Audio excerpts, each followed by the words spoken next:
It was late in the night. We could see a woman with long black and red hair running through a deep forest and carrying a child with the same hair and a birthmark on his forehead.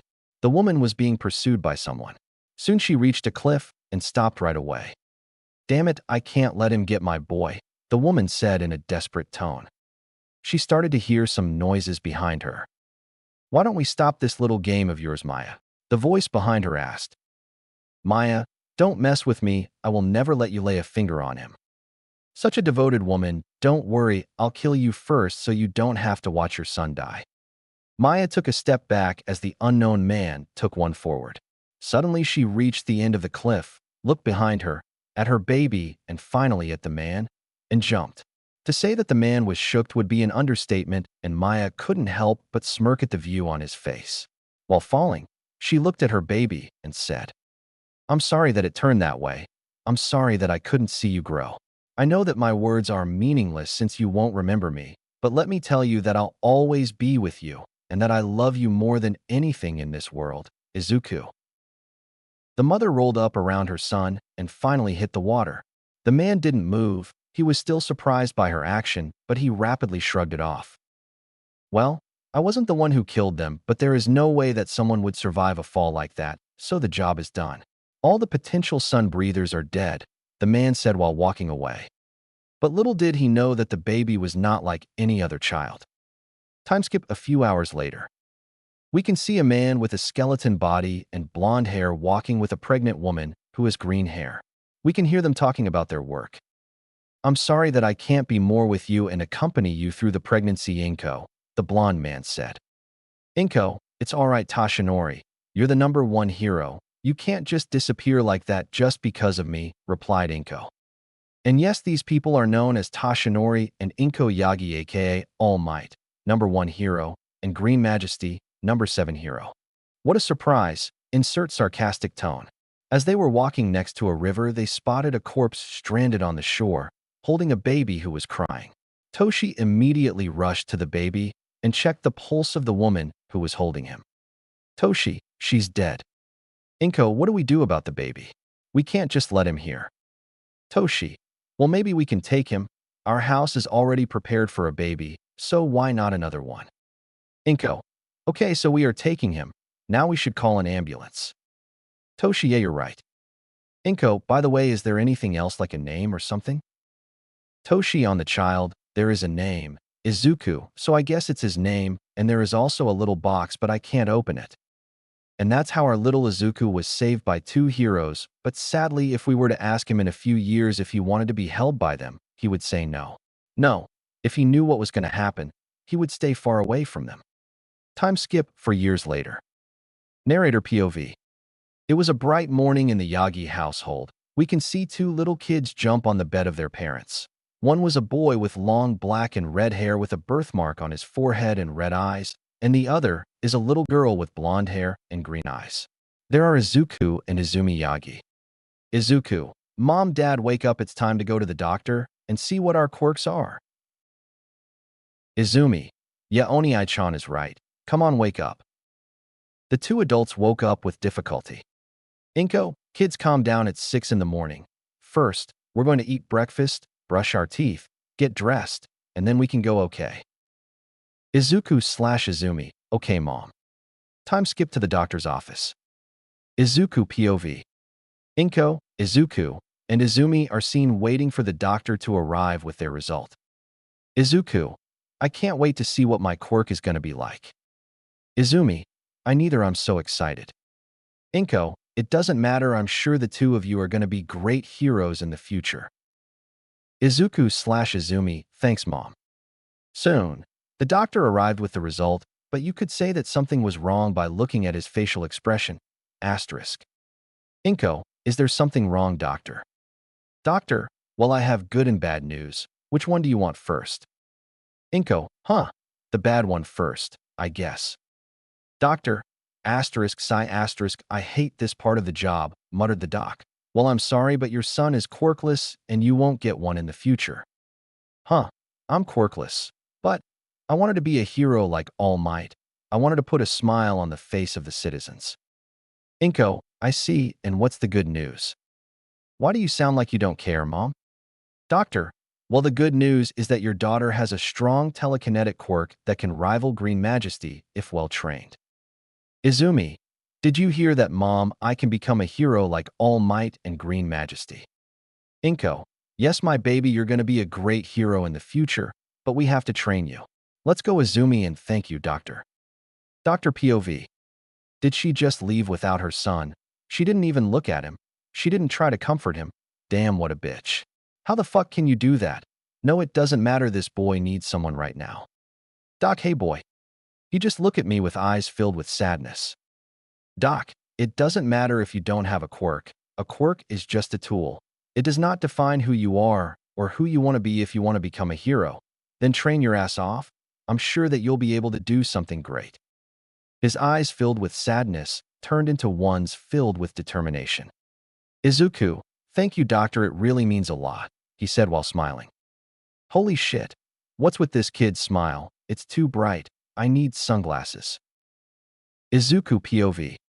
I quickly left the office to catch up with my mom, and then went home, but on the way they were talking about future projects like her training. What does she want for her birthday, for Christmas? Soon we reached home, and our dad was watching TV. Toshi, so how did it go? Inko, well, Izuku is quirkless, but Izumi has a very strong telekinetic quirk. Dad just got up without even looking at me and lifted up Izumi in the air. Toshi, isn't that great, Izumi? You're going to become a great hero. Don't worry, starting tomorrow, we're going to train you to be the strongest. Izumi, yeah. Why? Why do they act like I didn't even exist? Is it because I'm quirkless? But it's not my fault. I didn't choose to be quirkless.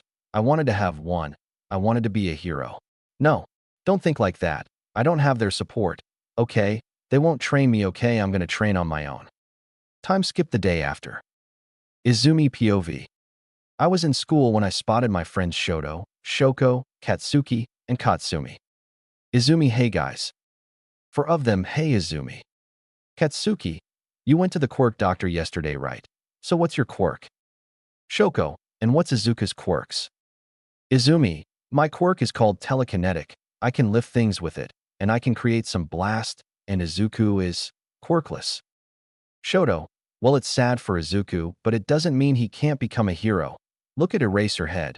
He basically fights quirkless. Izumi, but guys, I'm scared. Even though Uncle Eraser fights quirkless, he still has one. What if Izuku dies trying to become a hero? I don't want to lose my Oni-chan. I said while crying. Katsuki, maybe we can scare him with our quirks. This way he would understand that it's dangerous and stop trying. Shoko, it's a bad idea. Katsumi, I agree with Shoka. Katsuki, then do you want to let him die? The girls didn't say anything and then finally agree. Izumi, okay, let's do this. I don't want him to die. We started looking for Izuku. When we found him, he was reading a book about quirks. I then asked him, Izumi, Oni-chan, do you still want to become a hero even though you're quirkless? Please, Oni-chan, says no. Izuku, of course, it's my dream. He couldn't even finish his sentence that the Bakugos have already landed an explosion on his face. The Todorokis froze his arms, and I push him away with my telekinesis. He landed a few meters away. Izumi, do you really think you can become a hero? You're just a quirkless trash. I'm sorry, Oni-chan, I don't want you to die. Katsuki, yeah, you should just give up. There is no way that someone like can become a hero.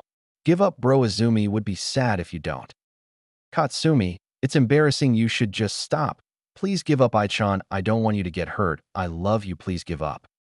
After that, we just left him on the ground and began to walk away, but something was weird, so I decided to ask. Izumi, Shoto, Shoko, why didn't you say anything? I thought you agreed to help us? Shoto, even though I'm scared for him, I still think it's a bad idea, but I don't have a better idea, so I hurt him a little, but I won't say anything to destroy his mind and sanity. Shoko, I agree with Shoto. Katsuki, TCH, whatever, as long as you don't get in our way. Meanwhile, Izuku POV. Why? Why did they do that? Aren't we friends? I thought that they would support me, but it seems that I was wrong. So my parents and friends don't care about me. So I'm alone. Okay, they'll see. I'll show them all. I lay on the ground for a few more hours because the pain was too high. Then I went home only to see my parents and my sister having dinner without me. Whatever, I just went to my room and bandaged my wounds and went to sleep. Tomorrow is going to be a better day, right?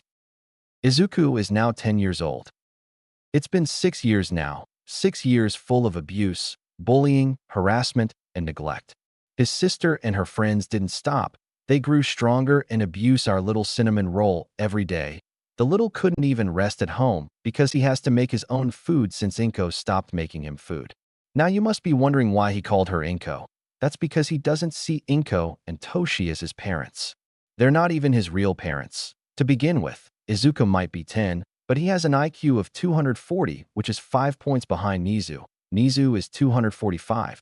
But let's be honest, even a dumbass could see that he's adopted. Izuku is now used to the pain not only because of the daily beating, but because he started to cut himself 2 years ago. He wanted to control something in his life. He wanted to feel like it was his choice. Note: if you are thinking of cutting yourself, then don't and go talk to someone. I was like that 2 years ago. For personal reason, I started to cut myself, and it was the most painful phase of my life. But thanks to someone, I stopped, and today I'm feeling better. If you ever feel this feeling, go talk to someone. I can guarantee you that is a really bad idea. It was the end of the school day, and of course, Izuku was bored AF cause he has already completed the curriculum of the best university in Japan. Finally, the bell rang, and he started to pack up his stuff, but of course, he wouldn't go away like that. Katsuki, oi Deku, where the fuck do you think you're going? Izuku, home, he responded with a bored tone. Izumi, Deku, why are you even here? You should just stay at home if you're gonna slack off. Shoto and Shoko just stayed silent because they didn't want to insult him even though they have already heard him. Katsumi, honestly, you should be ashamed to be his sister, Izumi. Katsuki, nerd, what's that hero analysis? Oh please, you still think you can become a hero? You're just a Deku without any future. Katsuki, you know what, there is a way for you to get a quirk. Izuku just stares at him with the same boring look. Jump from the top building and wish to have one in the afterlife. Immediately, Katsumi, Izumi, Shoto, and Shoko widened their eyes and thought the same thing. What the fuck are you saying? We want him to stop trying to become a hero because we don't want him to die? Izuku, you know what? It might be a good idea. Thank you, Katsuki, and he left the classroom. The group stopped dead in their tracks. They couldn't process what he just said. And then, Katsumi, are you dumb or what? We don't want him to die, you fucking grenade. Shoto, you went too far. Izumi, but he wouldn't go that far, right? Katsuki, no he won't, he doesn't have the balls to do it. Izumi is now seen at the school gate and sees her parents waiting for her. Izumi, hey mom, dad, what are you doing here? Toshi, it's your birthday in 1 week, so we're here to pick you up to go buy what we need for a party. Inko, yeah, now let's go, baby. Okay, mom. Then they went to buy everything they need. Meanwhile, Izuku POV. I just arrived home. I directly went towards my room to heal my new wounds. I grabbed some food, some water, and my backpack. Why? Because I'm getting the fuck out of here. I just can't take it anymore. I'm sure that they won't even see that I'm not around anymore. I then put my earrings that I found in a box 1 month ago. Flashback, 1 month ago. I was chilling in the basement because at least here no one would be there. Then I saw a little metal box with a sunset on the top of it. It was like the box was calling me. It wanted me to open it, so, of course, I did. And in there, I saw a letter and earrings with the same sunset that is on the box. I opened the letter and started reading it. Dear Izuku, if you read this, it means that I'm no longer here. I hope that you're happy with your life. I'm sorry that I am not here with you. I don't have too much time, so I'm going to go straight to the point. Your real name is Tsujikuni Izuku, and I'm Tsujikuni Maya, your real mother. There is a high probability that you were diagnosed quirkless, which is normal. You do not have a quirk, but something way more powerful. A long time ago, when quirks didn't exist, there was a power called breathing techniques. Like the name, these techniques use the breath of the people who use it. These techniques were used to slay demons, and these people were called Demon Slayer. Their goal was to kill the former demon Kibutsuji Musen. When they killed him, the Demon Slayer Corps was disbanded, and the breathing techniques were forgotten. All of the families who used these techniques disappeared. Your ancestor, Tsujikuni Yorichi, was the first user of the breathing technique. He was using the sun breathing. The sun breathing is the former breath. All other breaths are variants of this one. Izuku, you're the last one in the Tsujikuni family and the last one who can use a breath technique. But the other family didn't disappear like that. They were killed by a man who was scared of our power. Izuku, the sun breathing, is the strongest breath, the only breath that can kill that man. I entrust this task to you, Izuku.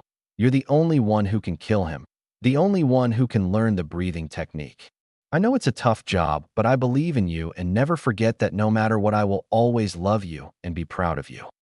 As I was reading this, tears were running down my face. My real mother said in one letter what I always wanted to hear. So in my life, someone loved me and was proud of me. Moreover, I'm quirkless because I can learn something more powerful. Don't worry, Mom, I will make you proud. I won't betray the trust that you put in me. Flashback end. I didn't put my hearings every day because I was scared that these bitches would them away from me. I absolutely can't lose them. When I wear them, it feels like my mom is with me. So I have everything with me. Time to leave this hell. I left a letter because I didn't want people to search for me. I wanted to say to the people I care about that I am going to be okay. Time skip a few hours later. I was just walking around without any real destination until I dumped into a tall man in his 30s with light red short hair and light red eyes. I immediately apologized. Izuku, I'm really sorry, mister. I didn't mean to bump into you. It's okay, young man, I'm not. He suddenly stops talking and keeps staring at me. POV. I was walking in the street when a kid bumped into me. He quickly apologized, and just that is okay, but I stopped dead in my tracks. These earrings, this mark on his forehead. No, it's impossible. They all disappeared in less. Tell me, kid, what is your name? He looked at him with a doubtful look. Of course, I'm a complete stranger to him, but he finally said it. My adoptive name is Izuku Yagi, but my real name is Izuku Tsujikuni. I looked at him with wide eyes. I can't believe it. He was really Maya's kid. I just pull him into a tight hug. Izuku POV. I was really surprised when he hugged me, but I feel like I can trust him, so I return the hug. Tell me, Izuku, what are you doing outside at this hour? I then proceeded to tell him everything from the neglect to the bullying, the letter, and the breathing. As I was talking, I can see him fuming in anger. Not gonna lie, it felt kinda good that this man cared about me. I see, so that's why. Tell me, kid, would you like to come live with me and my family? I can't let the child of Maya alone in the streets. I could also train you. First, how do you know her name? Second, what is your name? Third, why would you take me? And fourth, how would you train me? The man just laughed a little before replying. You're pretty intelligent for your age.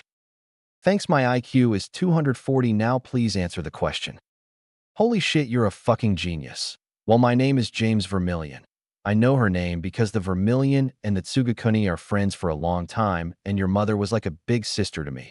I would like to take you because you're basically my family, even though we are not blood related, and in my house. I have a book that explains how to use the sun breathing, but I can't open it. Only a Tsugakuni can open it, and I could train your sword skill. I sensed that he was saying the truth, so I don't see why I shouldn't come. I need to become stronger. Okay, then I would be in your care. Great, now let's go. Our plane is in 1 hour. Wait, plane? Where do you live? I live in Paris. I widen my eyes. I'm gonna go to France. I always dreamed to go to France. Is there a problem? Not in the slightest. I was just surprised. It's my dream to go to France. I see, it's great, then let's go. It was the beginning of my journey to become the last demon slayer and become the strongest hero. Meanwhile, with the Yagi, Toshi, Inko, and Izumi are seen in a random store. They are trying different clothes because they're going to throw a party for Izumi's birthday. And of course, the Todorokis, the Bakugos, Midnight, Present Mike, Eraser, Nizu, GT, RG would be there, so needed to make a good impression.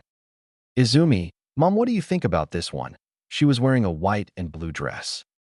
Inko, you look beautiful in this one, my baby. Thanks, Mom, I'm taking this one. Are you sure you don't want the other one as well? She said while pointing to a mountain of clothes. Nah, it's right, Mom, it's quite expensive. Suddenly, Toshi popped out of nowhere. Stop spouting nonsense. Nothing at S too expensive for you. Okay, so I'm taking them all. Great. After paying, they left the store and decided to go home. After some time walking, Toshi and Inko stopped walking, so did Izumi. Toshi started to talk. Izumi, there is something that I and your mother have to say. Okay, Dad, what is it?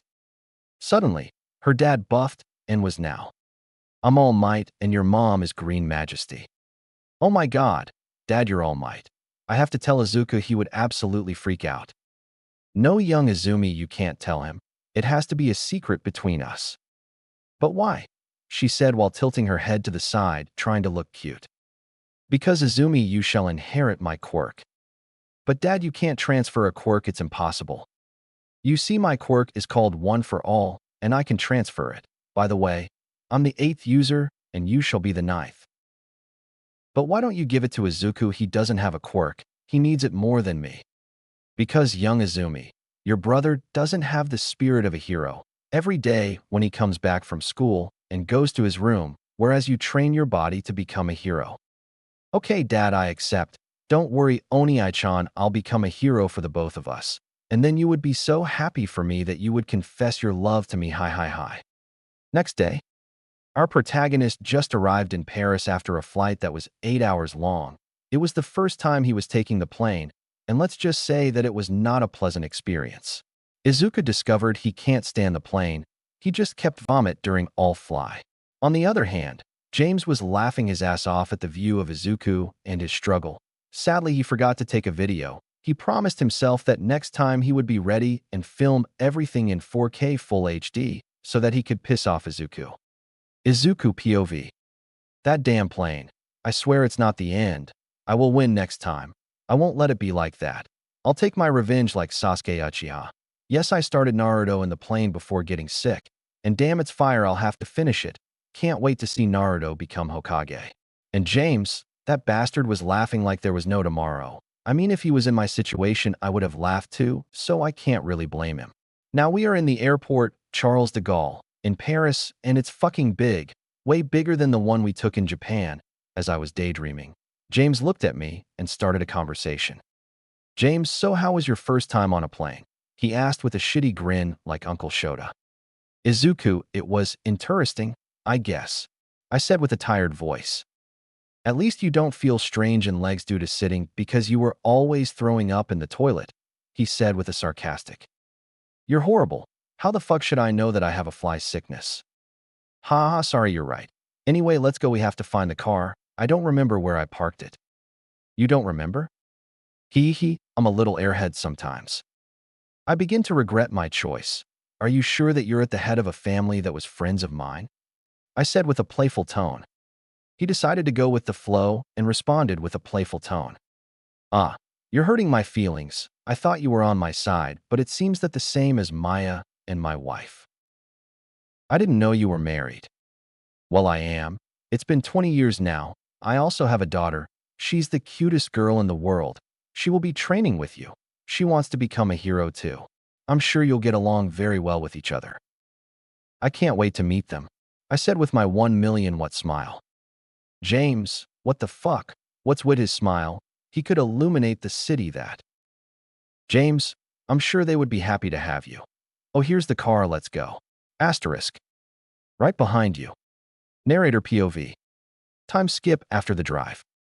The drive was rather calm because James was focused on the road and Izuku was sleeping since he was tired of the fly. Now Izuku is seen before James' house, and we can clearly see that he was shocked. Izuku, is that really your house? It's so big, Izuku said in awe.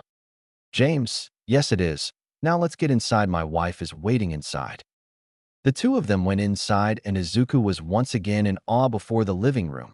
The table was in marble, and so do the wall.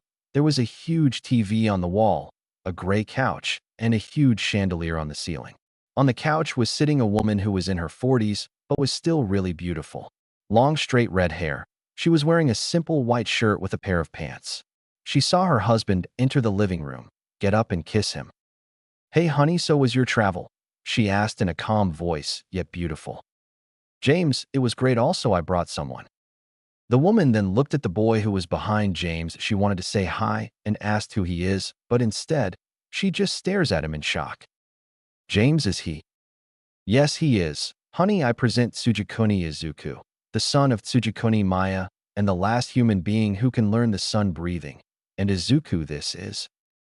He couldn't even finish the greetings that the woman already wrapped the boy in a hug so tight that it could be compared to the whole of a high schooler during her first time. And sorry about this one, I couldn't help it. I'm so happy. I thought that you died along with your mother. I'm so happy. Where were you?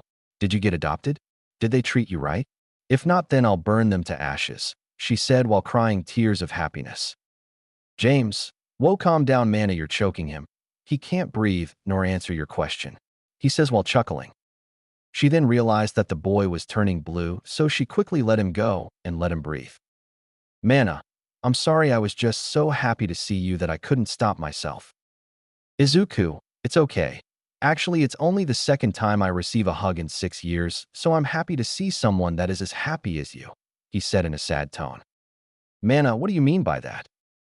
Her tone was still calm, but one could tell that she was ordering you to talk, and so Izuku complained.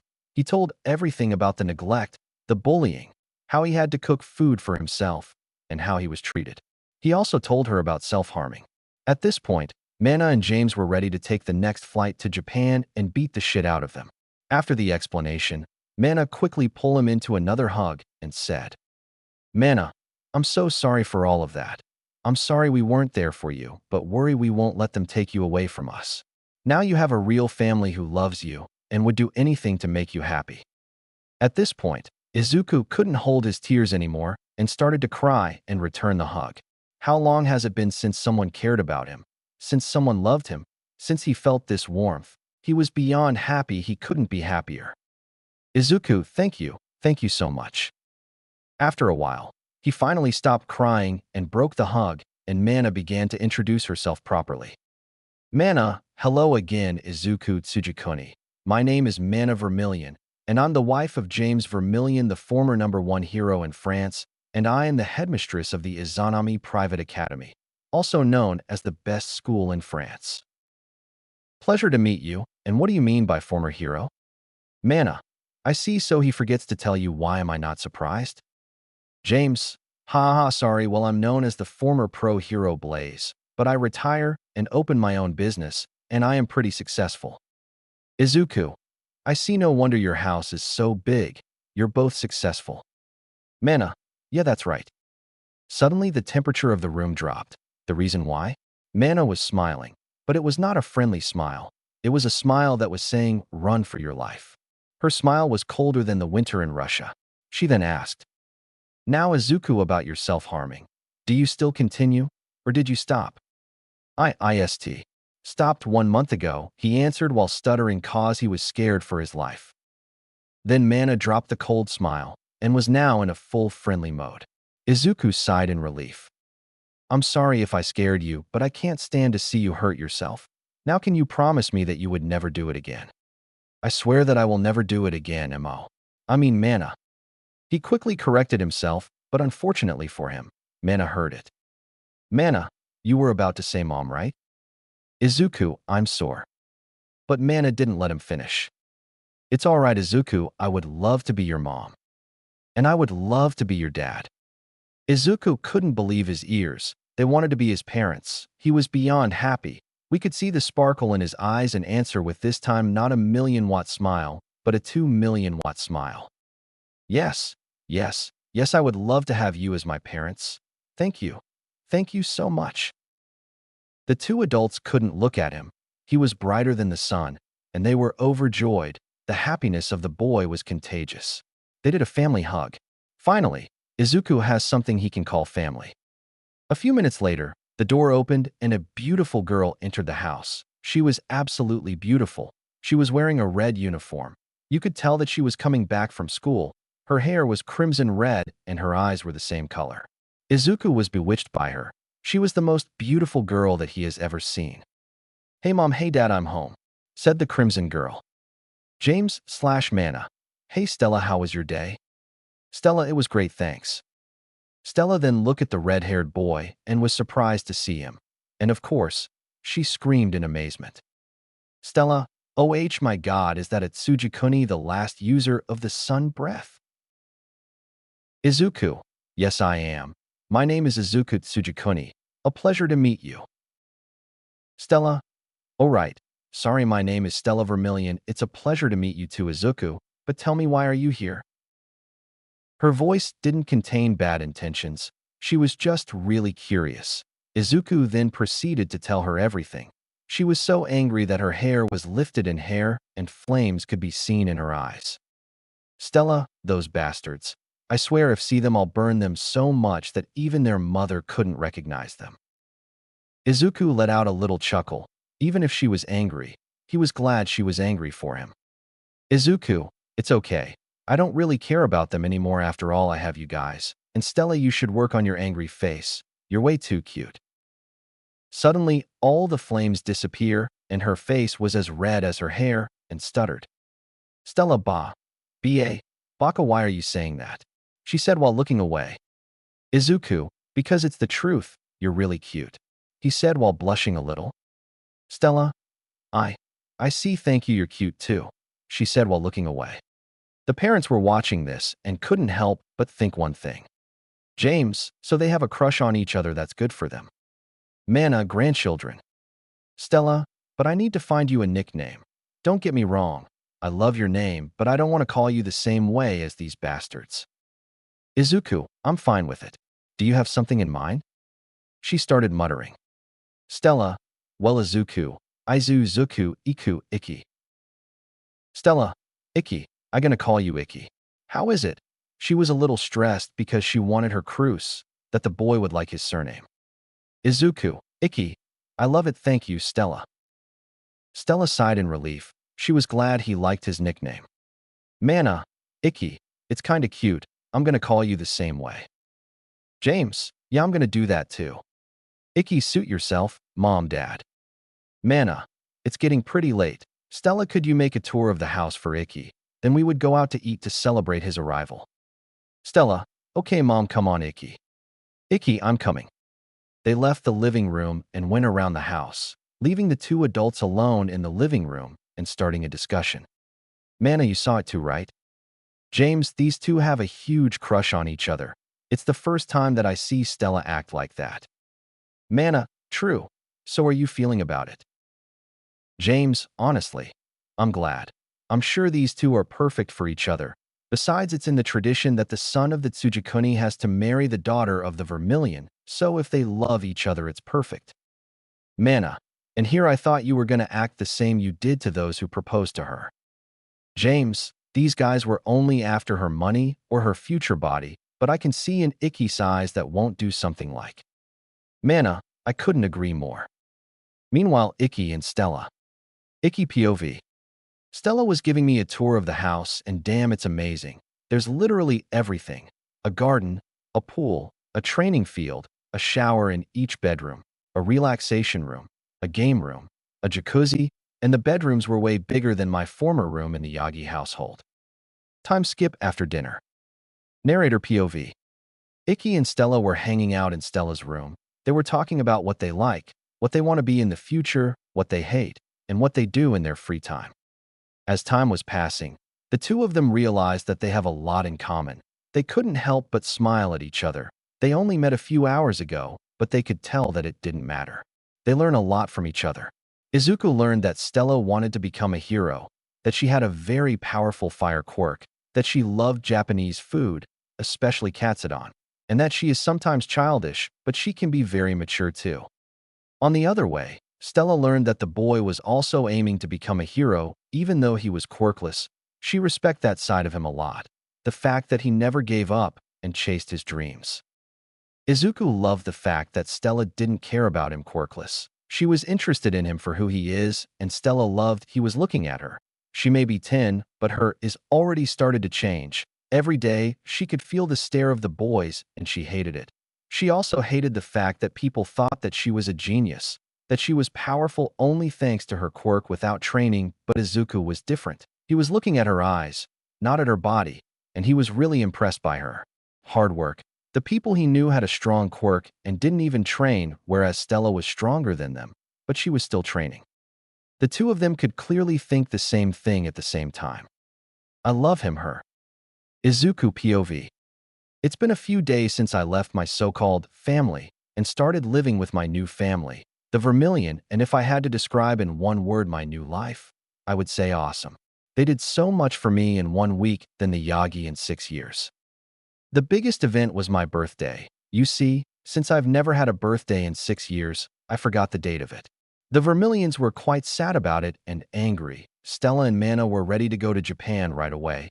But then I told them that in the box which contained the letter and the earrings, there was also my birth certificate with my real birth date, and it also proved that I was the son of Tsujikuni Maya and not theirs. NT. The Yagi. So legally I'm not their son. So even if they were to find me or try to take me back, which I highly doubt, they don't the right to do so.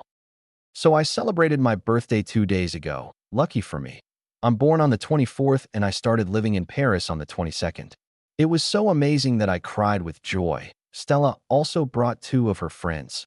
Well, her only friends. Their names were Shizuku Kurigane, a small girl with white hair and green eyes, and Nagi Arijuan, but we call him Alice, a man with pinky hair and eyes the same color. I don't know why, but I get a feeling that I should not share a room with him. Right now I'm in front of Dad in a training room, because today I'm starting my training. I was wearing regular sports clothes and James was wearing the same. He then talked.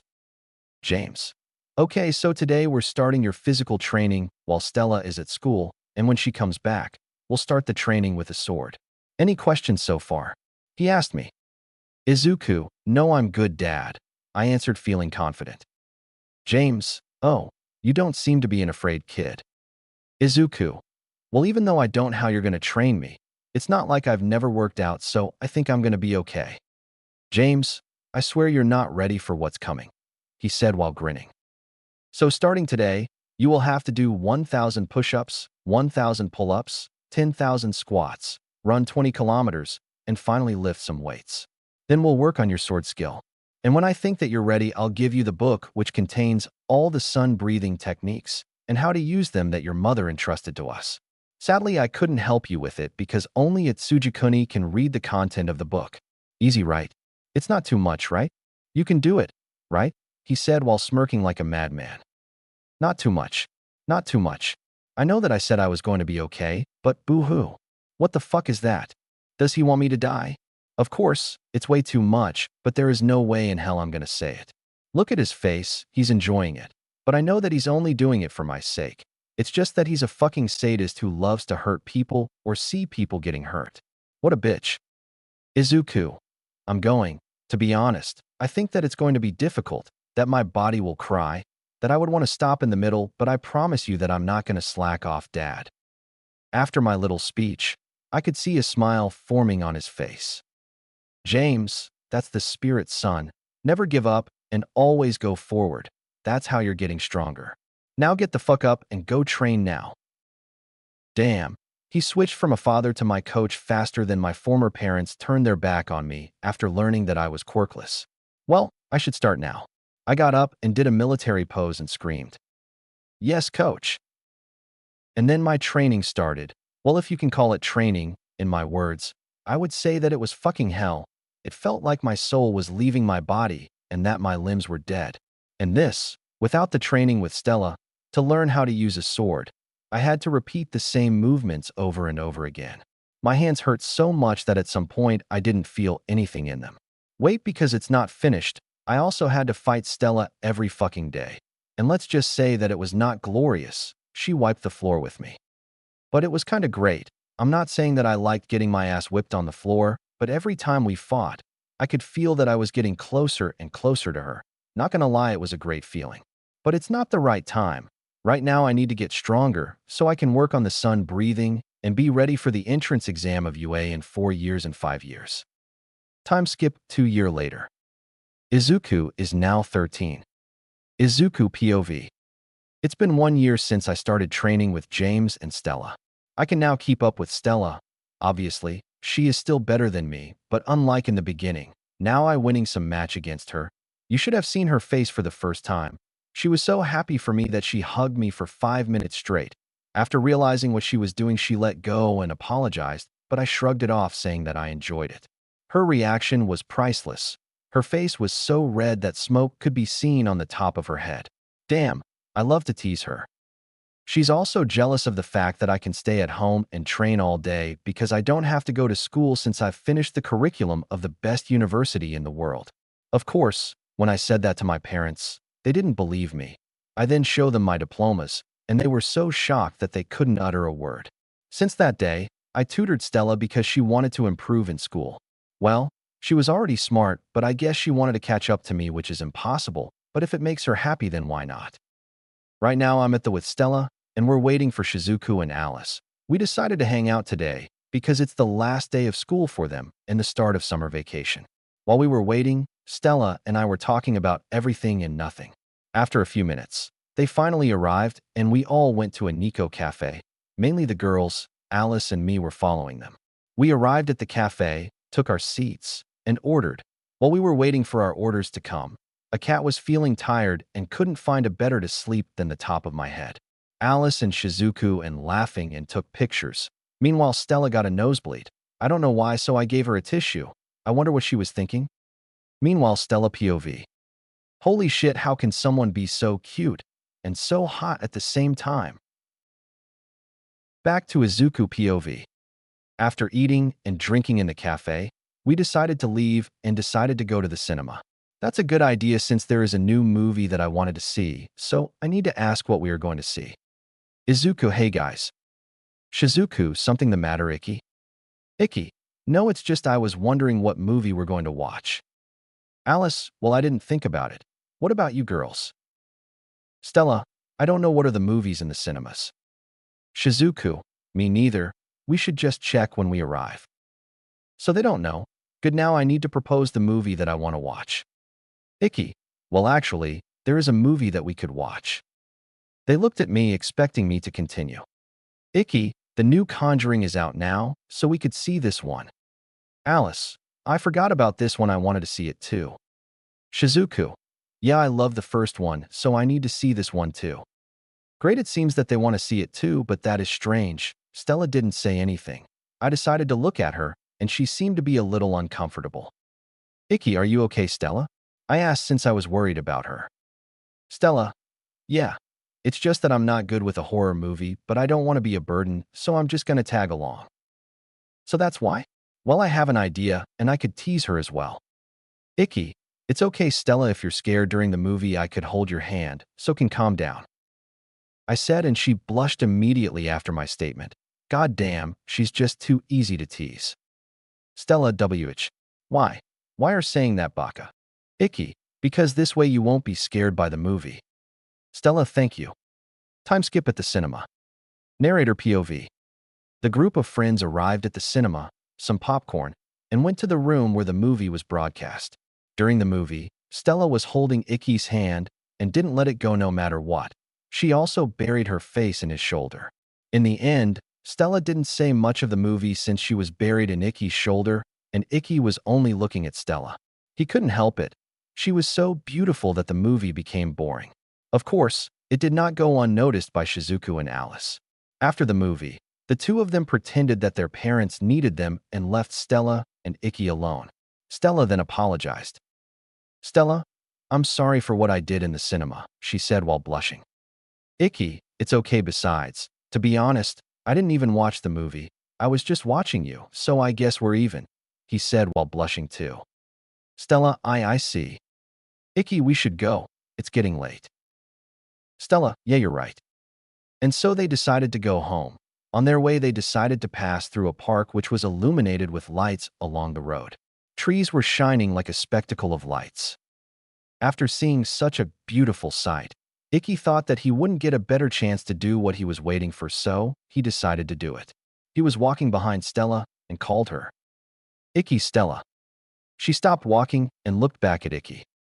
Yes, Icky. Stella, it's been 2 years now since we know each other, and I just wanted to say that since we know each other, you never cared about my past, me being quirkless. I love when you smile. I love when you're mad at me, but still acting cute, and I love you since our first encounter, so Stella, will you go out with me?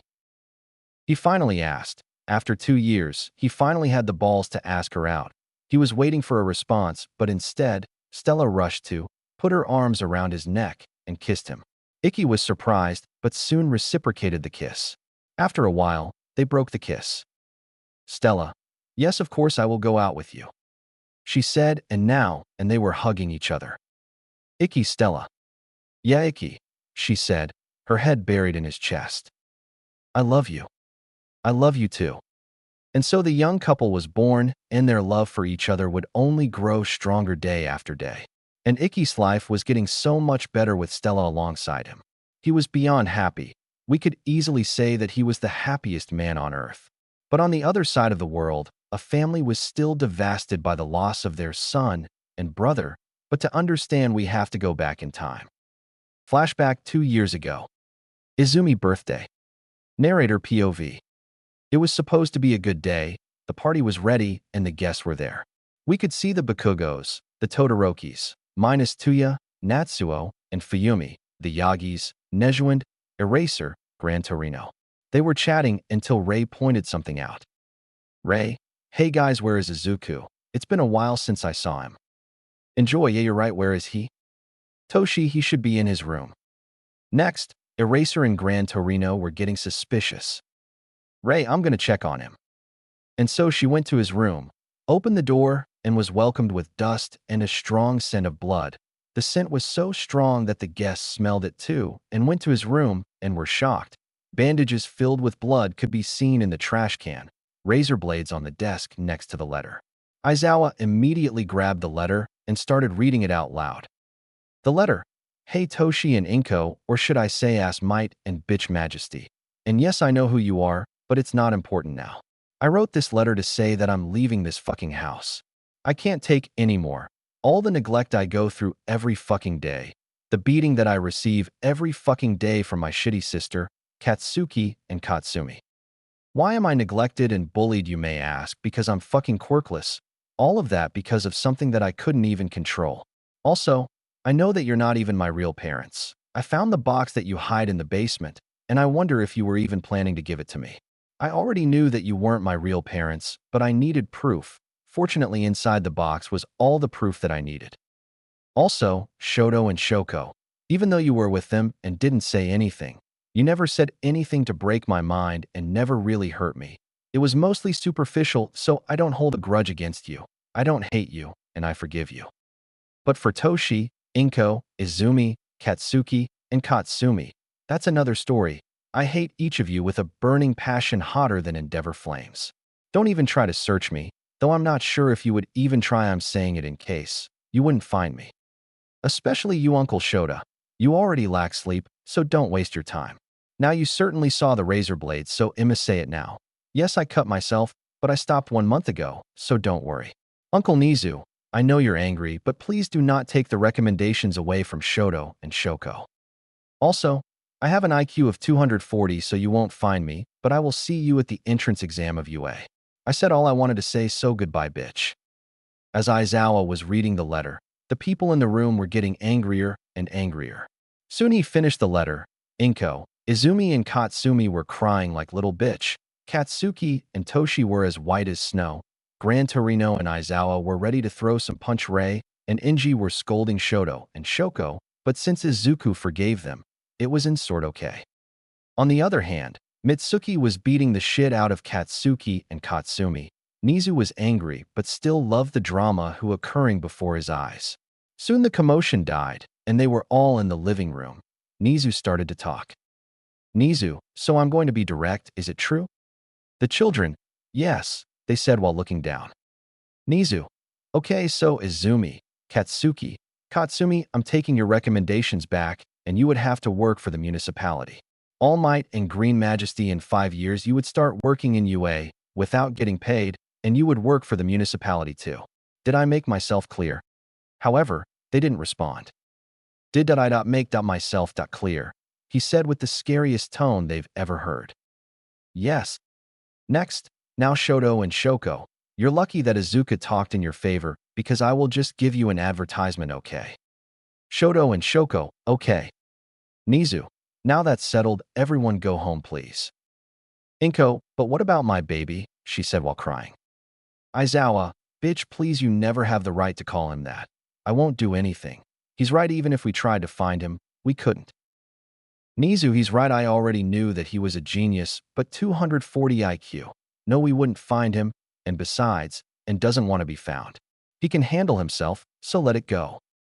With these last words, they went home, leaving the Yagis broken and covered in shame. Serve them right. Ikki is now 15. He has been dating Stella for 2 years. They're doing fine. Stella is in high school, and she's without contest the best student both in academics and in sports. She's known as the princess of the school. She's admired by guys and girls.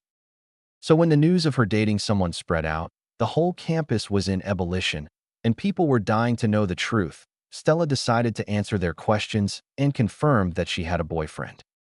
They immediately asked for a photo of her boyfriend. Stella showed them a photo of Ikki. All of them were dying on the ground. The girls were jealous of Stella for having such a hot boyfriend. Do you get it? Hot. Sun breathing? Okay, I'm out. And the boys were jealous of Ikki for going out with their princess. But what they all agree on is that they were really cute together. During these 2 years, with the help of his father, Ikki started his own business of heroes supplies. His business is now the second best in France behind the one of his father. Ikki is now a lot more confident. With the help of his parents, his girlfriends, and his friends, he's now able to apprehend a huge crowd with ease. If you're wondering about the teasing with Stella, he was able to do it because he felt comfortable with her, but he was still uncomfortable with strangers. Now he's good. When Ikki and Stella announced their relationship to their parents, their father was chill about it, and their mother was crying tears of joy and asking when she would have grandbabies. No need to say that the young couple was a blushing mess. Right now it's the morning, and we can see Stella sleeping on Ikki's chest and muttering some words. Right now it's the morning, and we can see Stella sleeping on Ikki's chest and muttering some words. Esta imagen no sigu nuestras podas de canonido. Para continuar la publication. Intent quitarla o subir otra. Stella, Ikki, look, babies. Sadly for her, Ikki was awake and listened to everything so obviously, he decided to mess with her. Ikki, Stella, what babies are you talking about? He asked in a gentle tone. Stella answered his question but was still sleep-talking. Stella, ours babies, Ikki. Ikki, and how many children do we have, babe? He was clearly messing with her, but he loved it anyway. Stella, we have twins. They are beautiful. Ikki, what's their name, and can you describe them to me, please? Stella, our baby girl is Maya. She has my hair, but your eyes. And our baby boy is named Shota. He has your hair, but my eyes. Remarking the time, Ikki decided to stop messing with her and wake her up. He gently caressed her hair and murmured in her ear. Ikki, wake up, my little princess, he said, then kissed her forehead.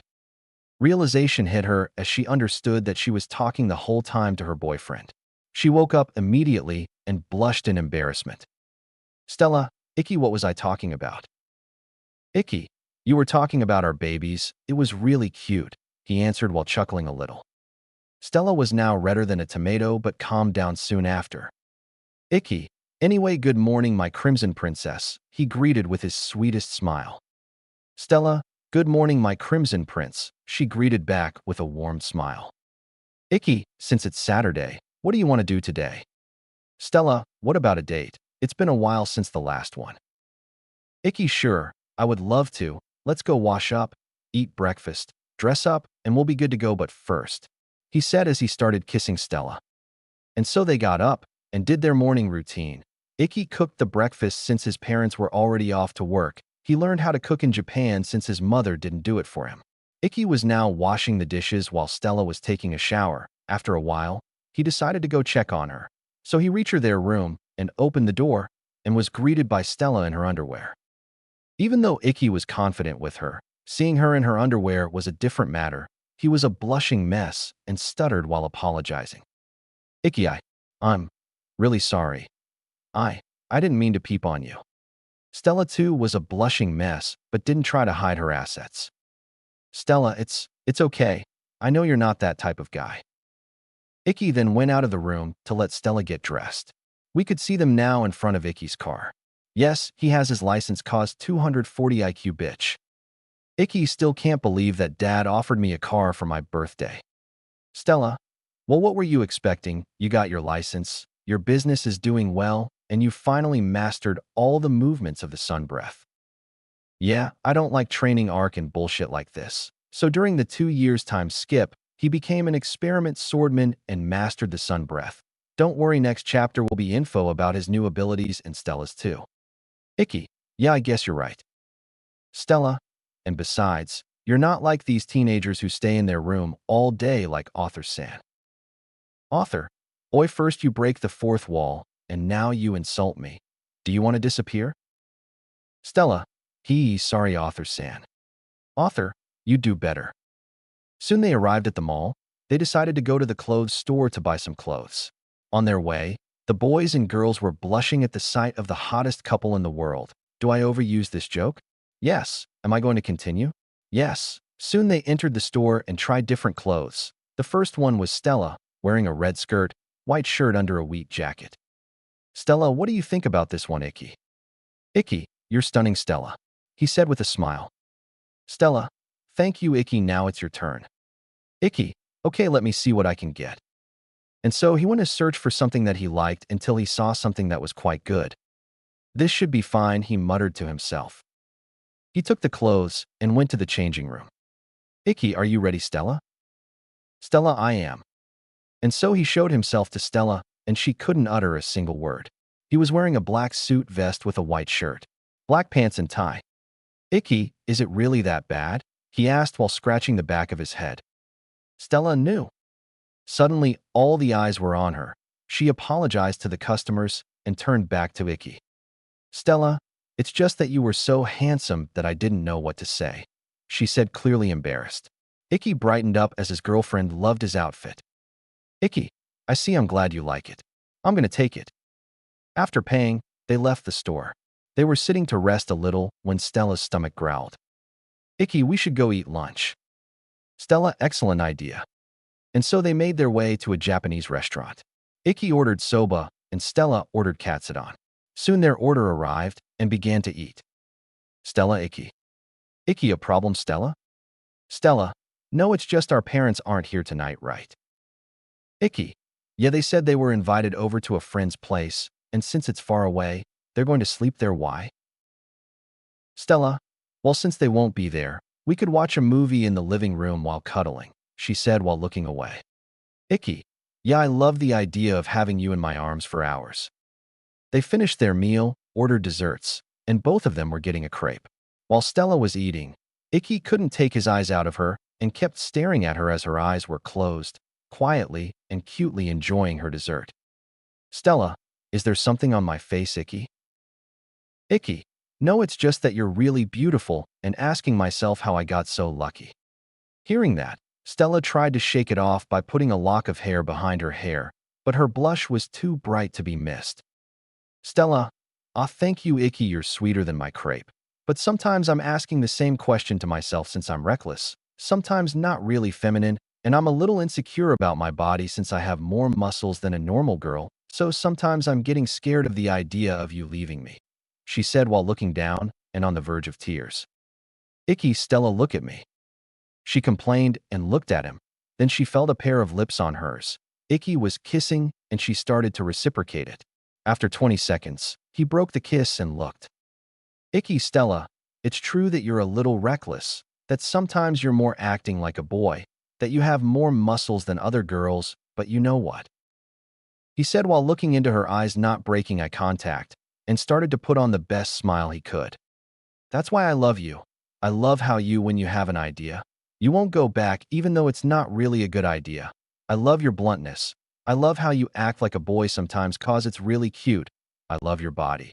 Those muscles suit you perfectly, and besides, those boobs of yours are hella sexy. So never let yourself down because of your insecurities or what people say about you. They're just jealous, and to me, you'll always be the most beautiful and the sexiest girl on earth, and that will never change. His words were full of emotions. His smile and eyes were filled with love, and honestly, Stella, who saw that her boyfriend was being honest and didn't a single lie, let out some tears before calming down. Stella, thank you, Icky, it means a lot. Really, a lot. I love you, my crimson prince, she said with a cute smile. Icky, you don't need to thank me. I'm only saying the truth, and I love you too, my crimson princess." They then asked for the bill, and it was the boss of the restaurant who brought it to them. They knew him since their parents were friends with him. His name was Michael. Icky, "Hey Michael, it's been a while, how are you?" Michael, "I've been doing good, what you kids?" Stella, "We are doing fine, thanks for asking." Michael, "No problem, but hey Icky, how about you sing a song for the customers? It's been a while since last time. I'll give you a discount." Stella, "Icky, do it, I want to hear you sing." Icky, "Sure, anything for my princess. I'm gonna sing something to prove you my point again about our discussion." And so Icky went to the stage and started to sing. Music starts. "Girl, I could stay awake to watch you every time you sleep, and baby, it's a shame that you don't see just what I see. You wonder what I think of you without your makeup on when you wake up and your hair's a mess. That's when I love you the most. You can put your fears aside, cause there's nothing left to hide, baby. Cause all of me love all of you for the rest of my life. Girl, when I look into your face, nothing's ever going to change, cause you'll always be beautiful to me. And one day, when we're old and gray, my love for you will stay the same, cause you'll always be beautiful to me.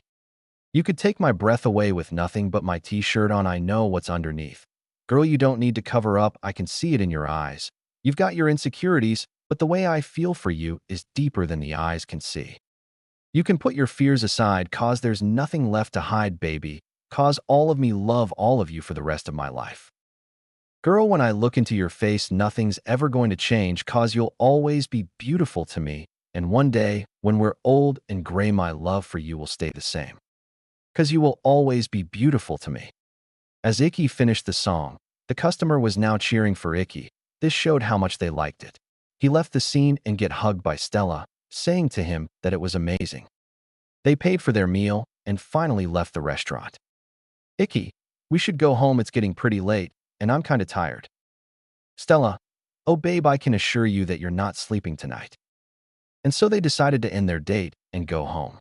Now they're in the living room, watching 86. If you haven't watched it, go watch it after finishing this chapter, while cuddling and making out on the couch. Soon night came and Stella got up. "Stella, Icky comes to our room in 10 minutes. Icky nodded his head and Stella went to their room. After 10 minutes, he left the living room and went to see Stella. As he opened the door, he saw her girlfriend, in her underwear, but this time, she was laying on their bed and looking at him with lustful eyes. "Stella, Icky, come and claim me," she said in a seductive tone. "Icky, are you sure you this Stella?" Stella, "Yeah, I'm sure. I can't wait anymore, I need you." Lemon warning, lemon starts lemon. And so Icky went towards the bed, took his shirt off, pinned Stella on the bed, and kissed her. The kiss soon turned into a make-out session. Both of them wanted to do more. So Icky broke the kiss and made his way to her neck, biting her and giving her hickeys. Stella was moaning louder and louder every time he was biting her. "Stella, Icky, more, I don't know why, but I love it when you bite me.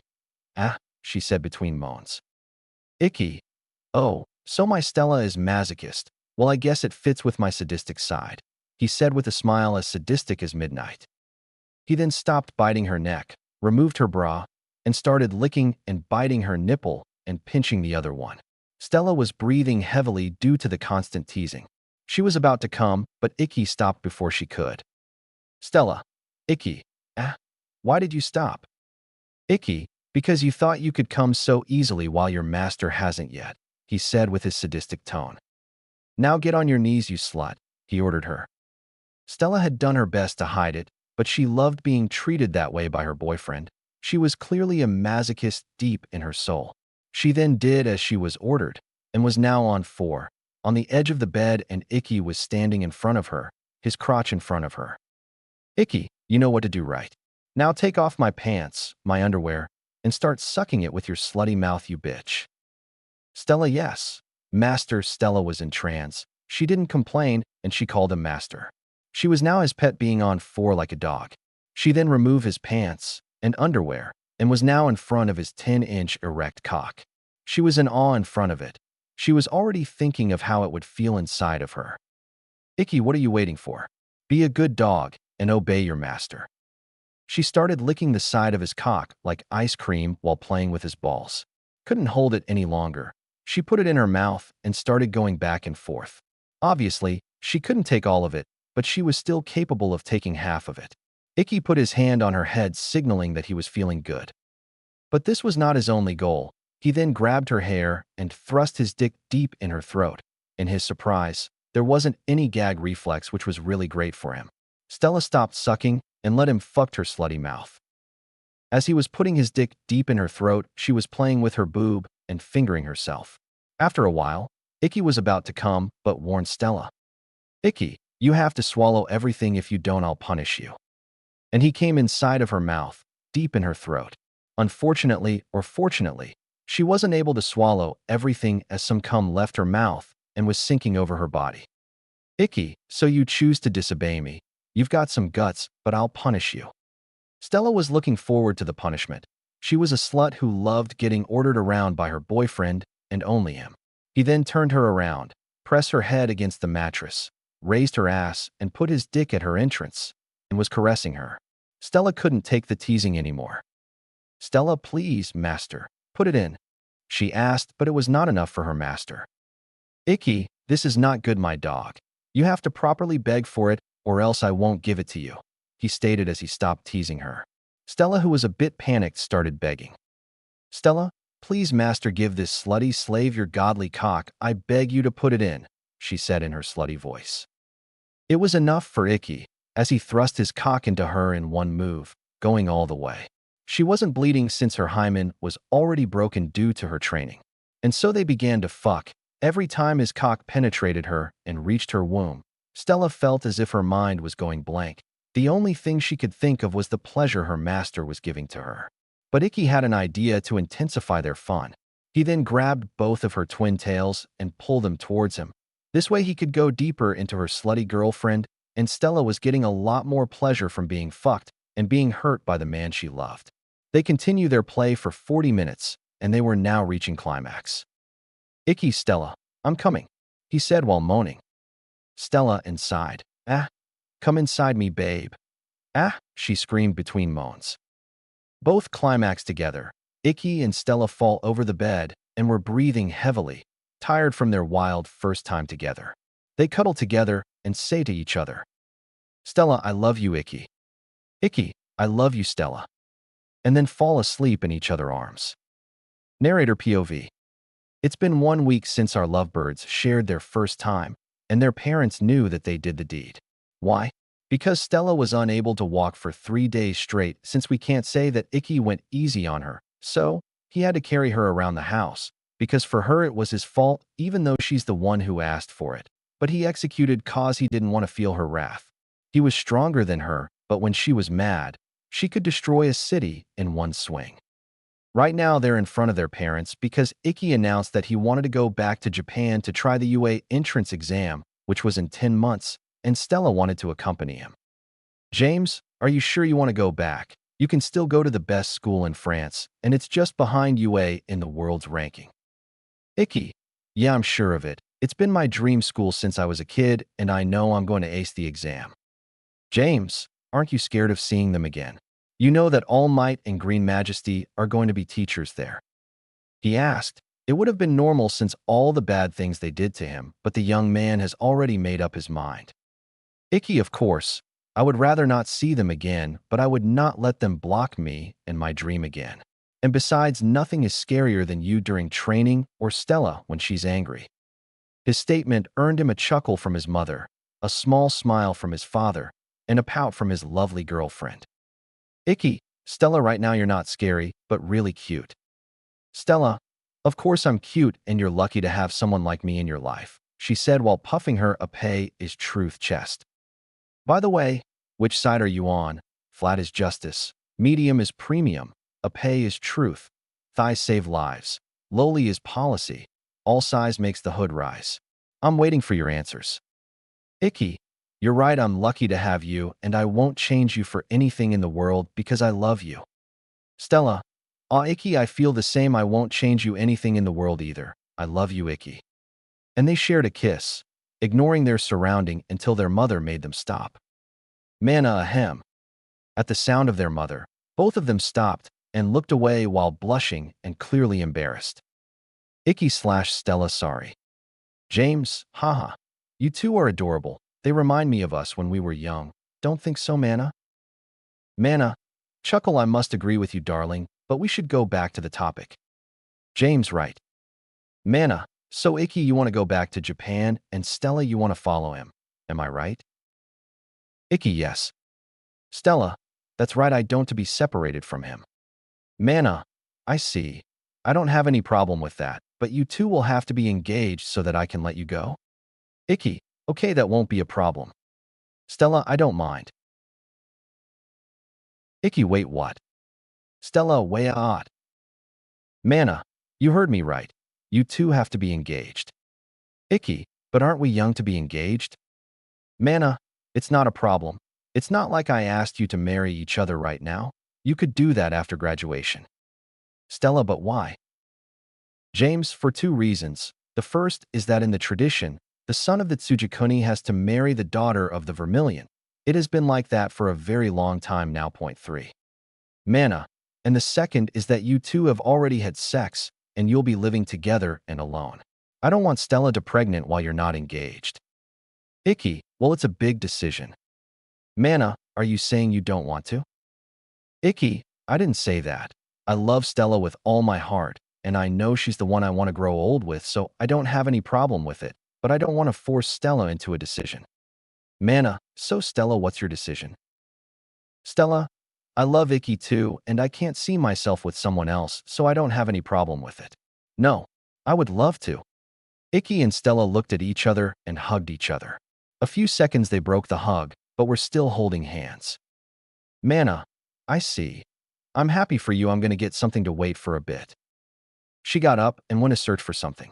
Meanwhile, James was looking at the couple with warm eyes. James, you've come a long way. Both of you.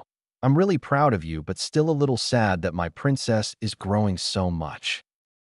Stella, thank you, Dad, but don't worry, we will come back to see you again. Besides, I'll always be your little princess. She said with a big smile. James, I know you will, and Icky. I thought you to use your power to protect the others, so please I know she's strong, but please if she needs it, protect Stella. Icky, don't worry, Dad. If she calls for my help, I'll be there for her. James, I'm glad you came into our life, Icky. Icky, the feeling is mutual. I couldn't dream of a better family. Mana then came back while carrying a little box. Mana, here, Icky. She gave him the box. Icky, what's that? Mana, open it. He then opened the box. He saw a beautiful ring adorned with a red diamond. Icky, it's beautiful, Mom. Mana, it's the same as your mother. Sadly, it's just a replica. The real one was with her. I'm sorry. Icky, don't apologize. It's beautiful and it means a lot. He then shows his hand to Stella, wanting her to pass her own hand to him, which she did. Stella, are you sure you want to use this one, Icky? It's really precious for you. Icky, you're right. It's really precious to me, which is why I put it on the finger of the most precious girl in my eyes. Icky then puts the ring on her finger, which formalizes their engagement. Mana, and now you two are officially engaged. Congratulations, she said with a smile. Icky/Stella, thanks, Mom. Time skip. Japan. Icky's POV. I'm now in front of the house that I bought thanks to the money I earned with my enterprise, and where I'm going to live with Stella from now on, and not gonna lie, it's fucking great. Even Stella, who lived in a bigger mansion for her whole life, was amazed in front of it. Stella, Icky, this house is amazing. I've always wanted to live in something like that. Icky, chuckle, I'm glad you like it. Now come on, we have to see the inside. And so they entered the house, and it was a masterclass. Everything was modern and beautiful, pure white along with black and wooden furniture. After the round of the house, I started making dinner with Stella. We made something simple since we were tired of the travel. After eating, we went straight to sleep and we were cuddling with each other. It was a feeling that I wished to always feel, her warmth. Stella, good night, Icky, love you. Icky, good night, princess, love you too. And we fall asleep. It's been 1 week since we moved in with Icky. Not gonna lie, at first I was a little scared since a lot of couples break up after started living together, but all my worries were erased as I saw how we were doing. Ikki was the one in charge of cooking since I don't know how to, and his cooking is better than most of 5 Stars restaurant, but I want to learn it to since I want to cook for him. He also showed me around the city during a date. He won me a plush in an arcade, which was really cute. I called him Teddy. Right now I'm outside on my way home because I bought some accessories for the house. I'm alone since Ikki was at the convenience store to buy some ingredients for today's dinner. I can't wait to see what he's going to make. Just thinking about it makes me salivate. I was passing under a bridge when suddenly a weird creature appeared behind me. Sludge villain, a medium-sized shield. It seems that I'm lucky today.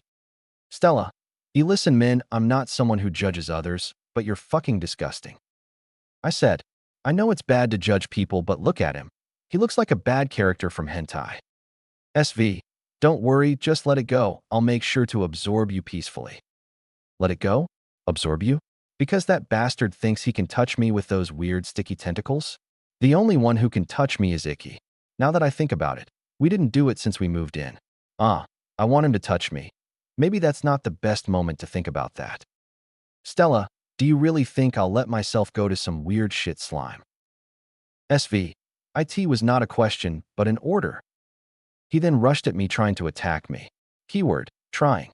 The moment he moved, I summoned my sword, dashed at him, and cut him in several slices, and put him in a bottle I found on the ground. As I was finished, I saw All Might trying to act like a hero.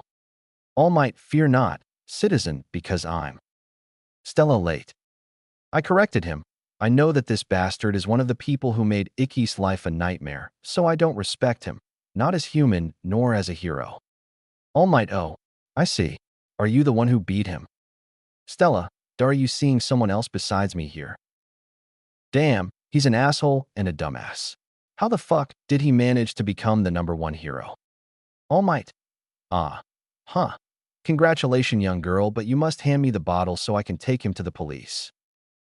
All Might POV. It was the first time a little girl talked to me like that. Does she hate me? Nah, it's impossible, people love me. She gave me the bottle, and as I was leaving she called me. Stella, wait. Here it is. She must want an autograph.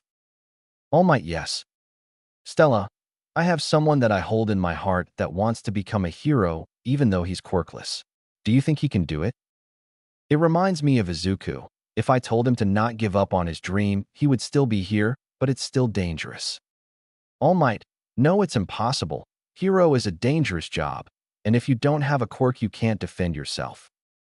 I said, then I left. Stella POV. So that bastard didn't change. Even after all that happened, he still thinks that the quirk makes the hero. Fucking disgusting. I feel sorry for you, Ikki. You had to live with people like that, but don't worry. Now I'm by your side. I'll always believe in you no matter what. Still, I think the house is a little too far away from the commerces. I should have waited for Ikki and gone by car, but cheered up 5 minutes, and I should be home, but fate has a different plan for me. I heard an explosion, so I'm gonna check. I'm now in front of the cause of the explosion, and I was surprised. It's the green slime pervert that I gave to All Might. So he's an asshole, a dumbass, and now he's an incompetent hero. Like, what the fuck? He was shut in a bottle. How the fuck did he escape for real? And those stupid heroes aren't doing anything and hide behind causes like my quirk is not adapted to the situation. A fucking disgrace, and they dare call themselves heroes. I have to do something. I rushed at the slime once again. The hero tried to stop me, but I was too fast. He has a hostage, a girl, with long red and white hair. It seems that she's Todoroki Shoko. She was part of the group that bullied Ikki, but he told me he doesn't hate her as much as the other. The slime then screamed. SV, it's you're the bitch from earlier. That sticky bastard called me a bitch. That's it, I'm going to burn him to ashes. I then summoned my sword and attacked. I cut the part that was holding Shoko and grabbed her. Now I can freely destroy him. I inflamed my sword and screamed. Stella Hades slash. The moment I screamed, a huge horizontal slash of fire was sent to the slime. He was cut in half and both parts burned until there was nothing left. Stella, are you okay? I asked Shoko. I wanted to make sure she wasn't harmed. Shoko, yeah, thank you. Then a girl with long blonde hair and another with spiky hair rushed to her. Izumi, Shoko, are you okay? Shoko, yeah, I am Izumi, thanks to her. Izumi then looked at me. So that's the bitch's sister he told me about. So the other must be Katsumi. Fuck, I need to get out of here before I let my anger prevail. Katsumi, thank you for saving her even though I could do it too. What the fuck do you mean you could do it too? Then where were you, bitch?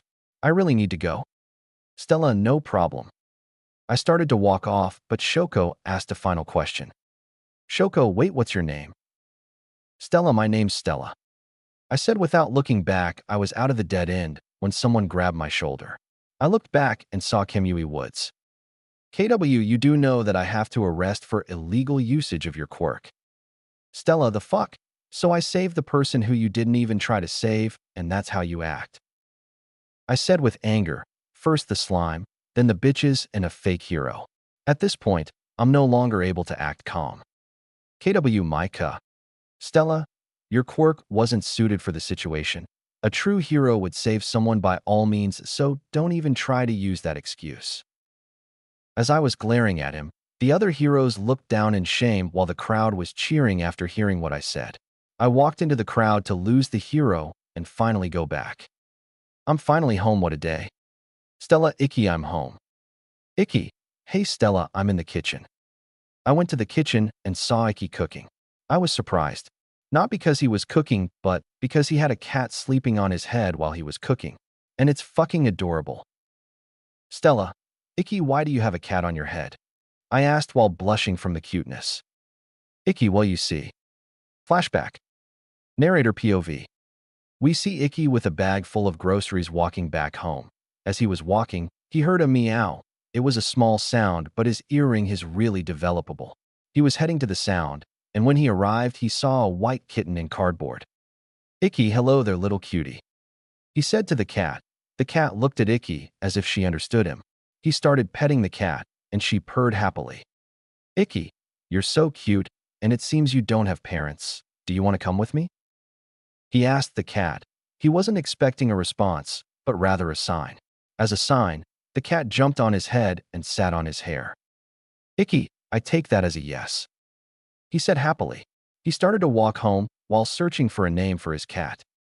Icky, so I checked, and you're a female cat, so I have to give you a cute name. What about Yuki? It means snow, and you're white, so it fits. The cat purred as a response. Icky, okay, so Yuki it is. I hope Stella won't be mad for bringing a cat home. Flashback end. Stella POV. Stella, so that's why? Icky, yes, so are you mad? Stella, no, in fact, I'm happy that you brought her. If you didn't, I would have beat you up. Icky, I see. Dinner is ready, so let's eat. We are now in our bedroom, and Yuki is sleeping on the couch in the living room. I explained to him why I was late. Icky, so you were late because of that? Stella, yes, sorry. Icky, that's okay, but I'll have to punish you. Stella, huh? Icky, what? You were late, so I have to punish you. He said in a seductive tone. Damn, his voice is getting me turned on. Icky, but it will be a new punishment. This time I'm going to punish your back in trance. Stella, wait, what? Icky, you heard me tonight. We will try something different. I get a feeling that I won't be able to walk tomorrow. Today is the day. Today is the UA entrance exam, the first step to becoming a hero for our main character. It's the morning and Icky's sleeping on his back and Stella is hugging his arm. The door of their room suddenly opens and a little girl jumps on the bed and starts to wake Icky up. Daddy wakes up. Icky, 5 more minutes. You can't, you have your exam today, Mommy, you too. Then Icky and Stella woke up and saw the little girl with white long hair and cute cat ears. Icky and Stella hug the little girl and say, Icky/Stella, hello Yuki. The girl known as Yuki smiled and answered, Yuki, hello mommy, daddy. Now you may wonder how the fuck did they get a daughter who is 6 years old. To understand, we'll have to go back in time. Flashback 5 months ago. Icky POV. It has been 4 months since I adopted the little kitten, and I must say, she's weird. Not weird in a bad way, but sometimes I feel like she understands what I'm saying, like she knows how to speak, but it's impossible since it's a cat, right? Right now I'm alone with Yuki while Stella is away to buy some stuff. I'm on the couch, and the kitten is on my lap while I'm petting her. Icky, you're way too cute, you know that, right, Yuki?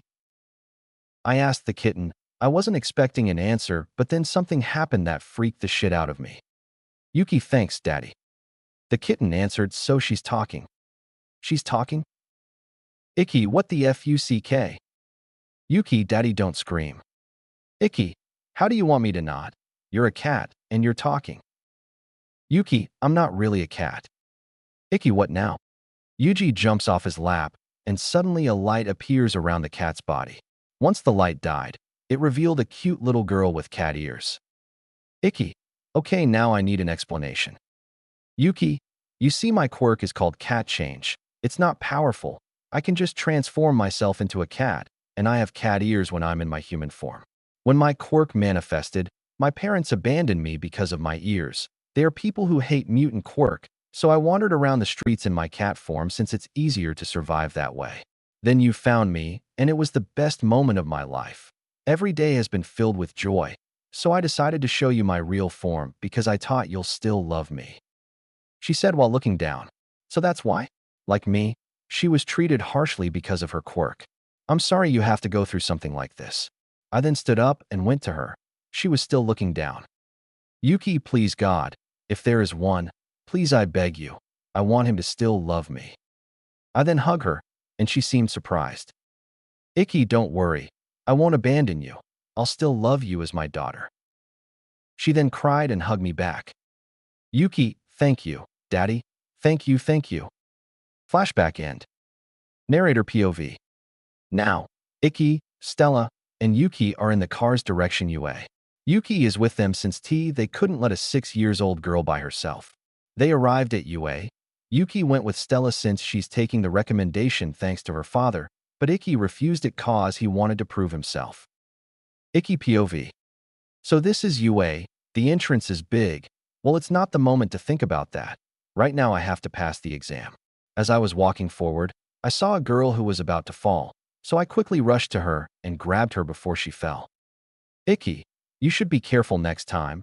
It would have been bad if you fall right before the exam. The girl blushed and thanked me. Small time skip. Right now, I'm taking the written exam, and I should say I'm disappointed in you, Uncle Nizu. I thought it would have been a lot more difficult, but what can? I'm as smart as him. I finished in 10 minutes and gave my papers to Ectoplasm. Ectoplasm, do you give up? Icky, no, I finished. Then I went to the auditorium for the speech before the practical exam, and obviously I'm alone. That was the case until someone came 20 minutes after me. I was surprised to see someone so soon. The person looked at me and a shocked look on his face, and he approached me and sat beside me. Icky, hello? I tried to greet him, but he was silent until he spoke. Are you from a Demon Slayer family? He asked in a calm tone. Wait, how does he know? I should be the last one unless. Icky, yes I am. There is no point in lying. I know that he knows. He smiled at me. I'm glad to meet another Demon Slayer. Icky, wait, are you saying that you're a Demon Slayer? Yes, my name is Ju Tomioka. My ancestor had the same name, and he was the water pillar of the generation who defeated Muzan. Icky, oh my god, I'm so happy to meet another one. I thought I was the last, but wait, how did you know I was one? Since your ancestor was the water pillar, does that mean you mastered water breathing? I asked with stars in my eyes. He was a little surprised but smiled at me. Tomioka, it feels good to meet another boy Demon Slayer. Icky, what do you mean, boy? Tomioka, well, I know a girl who also uses a breathing technique. Her ancestor was a pillar too. And to answer your questions, I know you were one because of your hearings. A boy I saw in a picture in an old book was wearing the same hearings, and yes, I used the water breathing. Icky, you're really calm, yet friendly, it's surprising. Tomioka, yeah, I'm surprised too, but I guess I can be friends because we're the same. I never had someone to talk to freely. I had some friends, but we were different. I'm quirkless and my parents were killed when I was a baby. I know you're in the same boat as me. Maybe it's because we're both users of breath technique, but I can feel you suffered too, and you give calm and warm aura, which I like since I'm calm myself and hate loud people. I was happy to finally meet someone like him because he was right. Even though I had some friends, I couldn't relate to them. I feel like we could be great friends. Icky, I see, I'm happy too. I feel like we could be great friends. Tomioka, yeah, I feel the same. By the way, you didn't tell me your name. Icky, oh yeah, sorry. My name is Izuku Tsujikuni, but you can call me Icky. He seemed a little shocked by my name. Tomioka Sujikuni, like the first demon slayer? Iki, yes.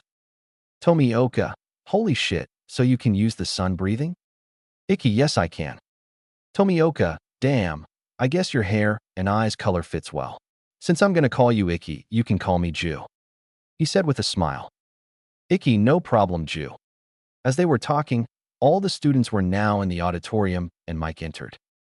Mike, can I get an oh yeah? He screamed. Everyone was silent, and Ju looked like he wanted to die. Iki, seems like you found your nemesis. I said with a little chuckle. Ju, I swear that if he's my homeroom teacher, I'm gonna yeet myself through the window. During his speech, Ju and I were talking about our past. Both of our past were the same: parents killed, adopted, neglected, and run away. He was surprised that my former parents were all might and green majesty. He was angry, but I just tell him that I didn't care about them and that I have now great parents and a fiancé. He was happy, and he has great parents but no girlfriend. Then a boy with blue hair and glasses got up and started talking about UA being a disgrace or something like that, then looked at me and Ju. And you're way too loud. If you're not taking this seriously, I suggest you leave. And what's with the swords? You should know weapons are forbidden. Iki, boy, what's up with you? Do you have a stick in your ass or something like that? Ju, you're saying we're being loud while you're the one who's standing and screaming at a teacher and us. Iki, our swords are part of our quirk, so we have every right to have them. Ju/Iki, so shut the fuck up and sit down. The boy sat down while looking embarrassed, and the crowd and Mike were surprised because they talked in a calm tone, yet it held so much authority. Then we headed to the fake city. Ju and I was in the same city. We are in front of a door when it opened. We dashed inside the city while the others stayed confused. Mike, what are you doing? There is no countdown in real life. Go, go, go. The participants rushed into the city only to see all the robots already destroyed. In front of me, there is a bunch of three-pointers close to each other. Lucky for me, I have the perfect technique for it. Iki, sun breathing, 9th form, dragon sun halo head dance. A fire dragon appeared from my blade when I destroyed all the three-pointers. Nice, that's a lot of points, I'm sure I'm first. Then I spotted Ju who saved a boy from robots. I went to him. Iki, Ju, how much point do you have? Ju, I have 110 points in you. Iki, same. Thank you, I just wanted to know. I then went in another direction, so we were both first, but I know from the UA Sports Festival that the first place will have to do the speech in front of everyone, and I want you to do it. Just imagine Ju in front of thousands of people trying to do a speech. Can't wait to see that. I can't help but laugh at this. Meanwhile, observation room. Nizu this year seems to be really promising. Snipe, I must say they're impressing. Ask Might. Nizu, sir, what is the rank of Izumi and her friends? I'm sure they occupy the first place. Nizu, well, Izumi is third with 40 points, but the second and first place is occupied by two boys who have 115 and 116 points. The teachers were surprised because not only one, but two students broke the record of All Might. The camera shows the two. Midnight, Heather, both pretty hot. Cementos tossed water at her. Cementos, bad Midnight. Pachinko, wait, is that Izuku? Might, what? But that's impossible, he's quirkless. Nizu, on his files, it says that he's quirkless, same for the black hair boy. We should talk to them after. Pachinko, my baby, I'm so happy to see you, why didn't you come home? Nizu, but for now, let's have some fun, shall we? Back to Iki. So I destroyed a lot of robots, but I'm sure that Ju has destroyed a few more than me, so I should be second and he should be first. Suddenly the ground started shaking and I saw a 0-pointer coming toward me. I don't want to deal with it, so I'm gonna go. But I hear a girl screaming for help while everyone was running away, so they're gonna ignore her. Disgusting. I dashed towards the girl. She's the one I helped in front of UA. I lifted the rock that she was under. Iki, are you okay? I think my ankle is twisted. I just lift her bridal style. For the other, it was like I just vanished in the start gate and left her there. I went back to the 0-pointer at high speed. He wanted to punch me with his arm. I jump and run on it to his shoulder. I jumped above his head. Iki, sun breathing, 2nd form. clear blue sky. The robot was entirely destroyed and burned. The candidates were amazed by his beautiful technique and his strength, while the teachers were shocked. Nizu, well, that was impressive. Aizawa, Nizu, I want Izuku and the black-haired boy in my class. Vlad King. Aizawa, you can let me have one, right? Aizawa, no. Nizu, okay Aizawa, you have them. Aizawa was grinning. Vlad was depressed. Nizu was drinking his tea. The teachers were still shocked, and two people were thinking the same thing. What happened to you, Izuku? Back to Ikki. Phew, finally it's over. Can't wait to see Stella. Speaker, Sujikuni Izuku and Tomioka Ju is requested to the principal office. Oh fuck. And so, I went to the teacher. On my way I met with Ju. I'm sure they're going to question us about our power. We arrived at the office. I knock and enter, only to see Nizu, Aizawa, Asmite, Bachinko, Shoto, Shoko, Izumi, Katsuki, and Katsumi. The girls started to cry and try to hug me. I dodged them and seat down in front of Nizu. Inko, why are you dodging a hug from your mother? Ikki, because you're not. Inko, WH. Ju, could we start? I want to go home. Everyone glared at him but me, Nizu, and Aizawa. Ikki, I agree with him. Katsuki, what did you? Nizu, Bakugo, don't talk. Katsuki glared at us, but shut up. Ju, so why are we here? Nizu, well, you see, on your files, it says that you are both quirkless, but you still managed to destroy the robots with those blades of yours. Why's that? Ju, I can't answer. Ikki, same. Asmite Sunyu. He shut the fuck up as I glared at him with so much killer intent that he started to shake. Ikki, do not ever call me that. You never were my father. My tone was calm yet cold. Aizawa, what do you mean? Ikki, I mean that these dumbass never adopt me. They just took me without doing any paperwork. Everyone was shocked, but just since I already told him. Nizu Yag.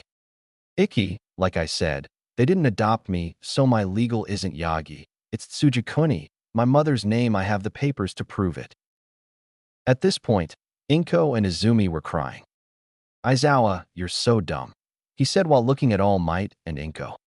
Nizu, I see. I'm sorry for that, Tsujikuni. Ikki, Nizu sir, I still consider you and Aizawa as my uncles, so don't be so tense. You can call me Ikki if you want. Aizawa and Nizu sighed in relief. Nizu, so Ikki, where were you? I then proceed to tell them how I moved to France and how I was helped. I didn't tell them about my breathing technique. I just said that it was something different from a quirk. Nizu, I see, so you found parents that love you. That's good for you. Ikki, can I go now? My fiancé is waiting. Katsumi and Izumi flinched at that statement. Katsumi, what are you saying? I-chan, I'm right here. Ikki, bitch the fuck, I'm not talking about you.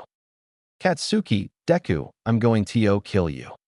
Before Aizawa could react, I appeared behind him and chopped his neck. Ikki, if that's all, I'm going home. You're coming, Ju? Ju, behind you.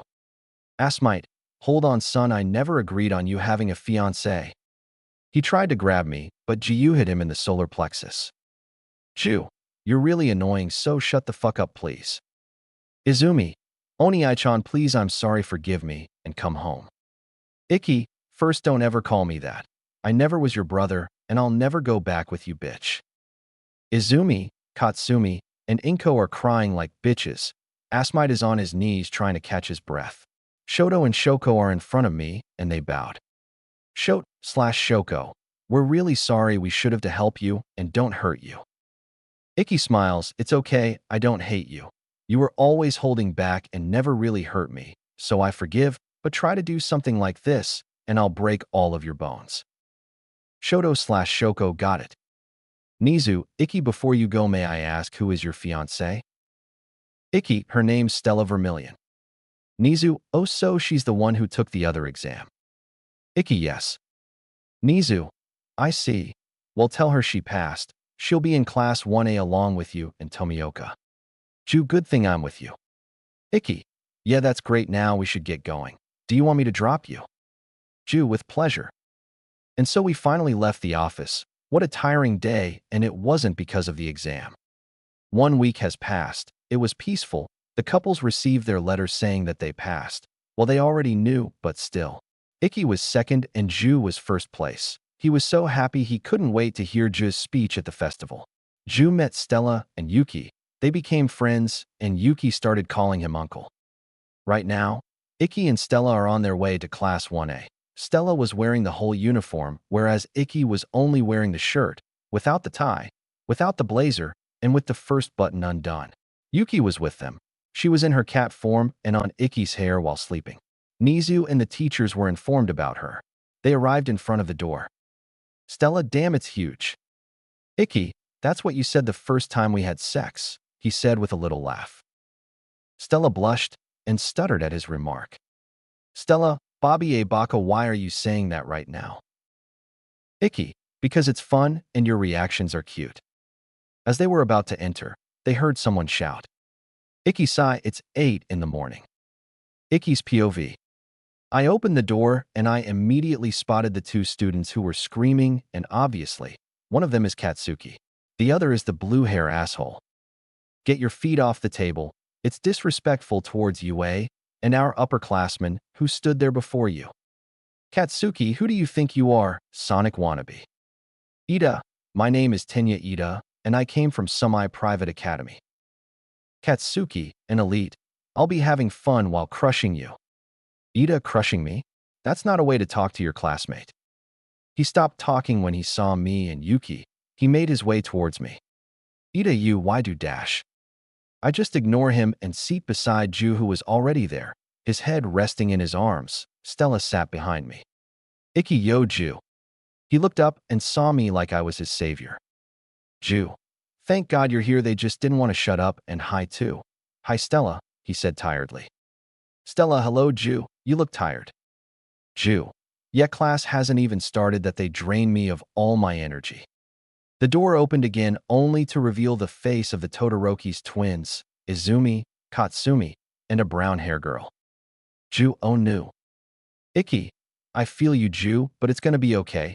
We just have to ignore them, I said while patting his back. Izumi and Katsumi saw me and tried to walk toward me, but got beaten to the punch by the brown hair girl. Uraraka. Hi, my name's Ochako Uraraka. You're the one who saved me, right? Thank you. Ikki, it's alright, you don't have to thank me, but you should sit down, sensei is here. She was confused, but then suddenly a giant caterpillar was at the door. Aizawa, your senses are top-notch, Ikki. Ikki, thanks, but I wasn't the only one. Stella and Ju knew too. Aizawa, really? Ju/Stella, yeah. Aizawa, damn. Anyway, take your training clothes and meet me at the training ground. Stella, Ju, and I got up and took our clothes while the rest was still confused. Ikki, I suggest you hurry up. He really hates late people. Narrator POV. Ikki and Ju are in the locker with their shirt off. The boys are staring at them until a red hairy boy come to talk to them. Kirishima, damn bro, how did you get those abs? I trained every day for 4 years, and I'm not even close to that. The name's Ijiro Kirishima.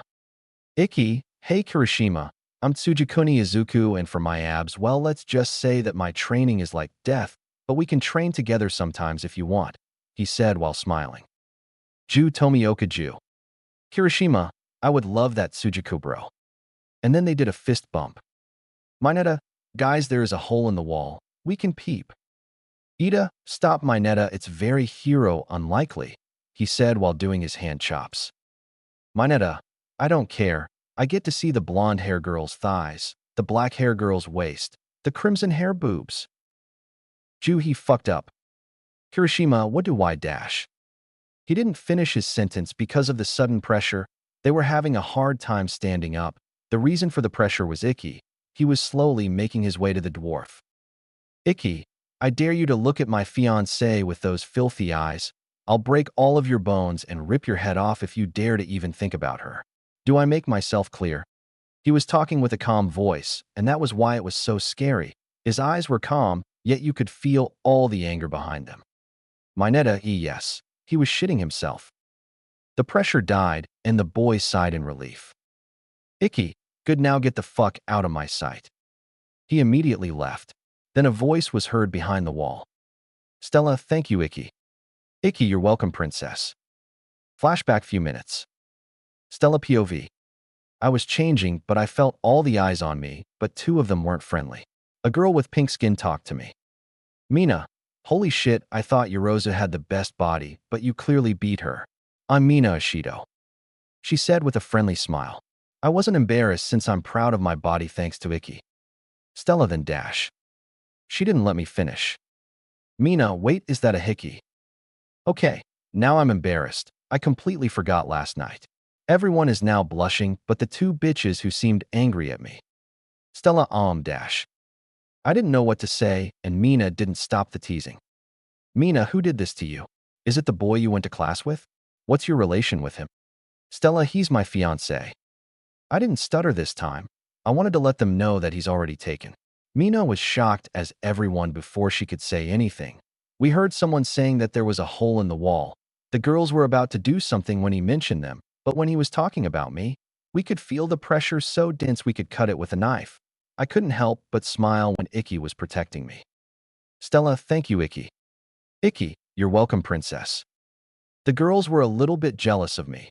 Well, I can't blame them. My fiancé is perfect. I could see Katsumi and Izumi saddened that Icky didn't care about them, but I don't care. Icky POV. I'm standing in front of Aizawa with Stella and Ju by my side. I dropped Yuki with Nizu before the locker room cause he said he could teach her. Aizawa, took you long enough. Now we're gonna have a quirk test. Uraraka, but sir, what about orientation? Aizawa, at UA, teachers can do as they want. We're gonna start with Katsuki. Go in the circle and throw the ball using your quirk. He went inside the circle and threw the ball. Katsuki, die. Aizawa then show his score, and it was 705 meters. Mina, we can use our quirks, it's gonna be fun. Icky, oh fuck. Mina, why? Icky, 3, 2, 1. And there it is, his legendary shitty grin. Everyone but Stella, Ju, and I got scared. Aizawa, fun you said? Find the one who got the worst score is expelled. Uraraka, what? You can't expel us on the first day. It's unfair. Before Aizawa could answer, I spoke. Icky, fun you say, is bullying towards people fair? 3 people flinched at my statement. Ju, our villain attacks fair. Icky, there is nothing fair in this world. That's why you have to be ready. Ju, you don't know when the enemy will strike, so you have to stay on guard. Everyone who was complaining was now looking down in shame. Aizawa couldn't have said better. Now get ready. Time skip. I got first place in everything and just second. It was now the ball throw. Aizawa, Tomioka, your turn. He went inside the circle. I could hear his breathing, and thanks to my see-through world, I could see he was augmenting the blood pressure in his hand. Note, Icky has access to the see-through world, and he activates and deactivates at will. His Demon Slayer mark is always active. He threw the ball, and it created a small shock wave. Aizawa showed his score, 2,000 meters. It was the second highest since Uraraka got infinity. The class was surprised and wondered what his quirk was, and he just said, Ju. Yeah, he just ignored them. Now it's my turn. I did the same thing as him, but with the mark, I threw the ball, and the shock wave was a lot stronger. My score was 4,500 meters. I ignored the class and went beside Ju and Stella. I could feel the presence of Asmite and Green Whore, but I don't care. Aizawa, now I'm going to show you your results. Our score could be seen on the big screen. 1. Sujikuni Izuku. 2. Tomioka Ju. 3. Vermilion Stella. 20. Minoru Mineta. Mineta, no, I can't be expelled. I didn't even touch some ASS. He cried and ran towards Stella. The moment he started running, I smashed him so hard that he flew in the sky like the villain in Pokemon. Ju home ruin, he said in a bored tone.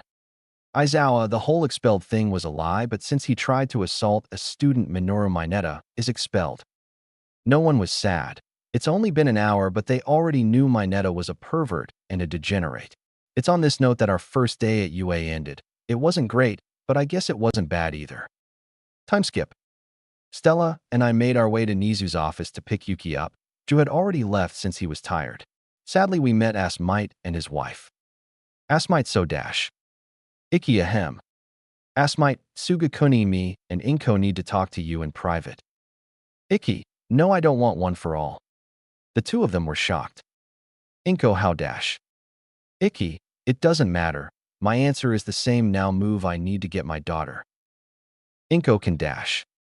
Stella, no, you can't see my baby. You have absolutely no right to, she said sternly.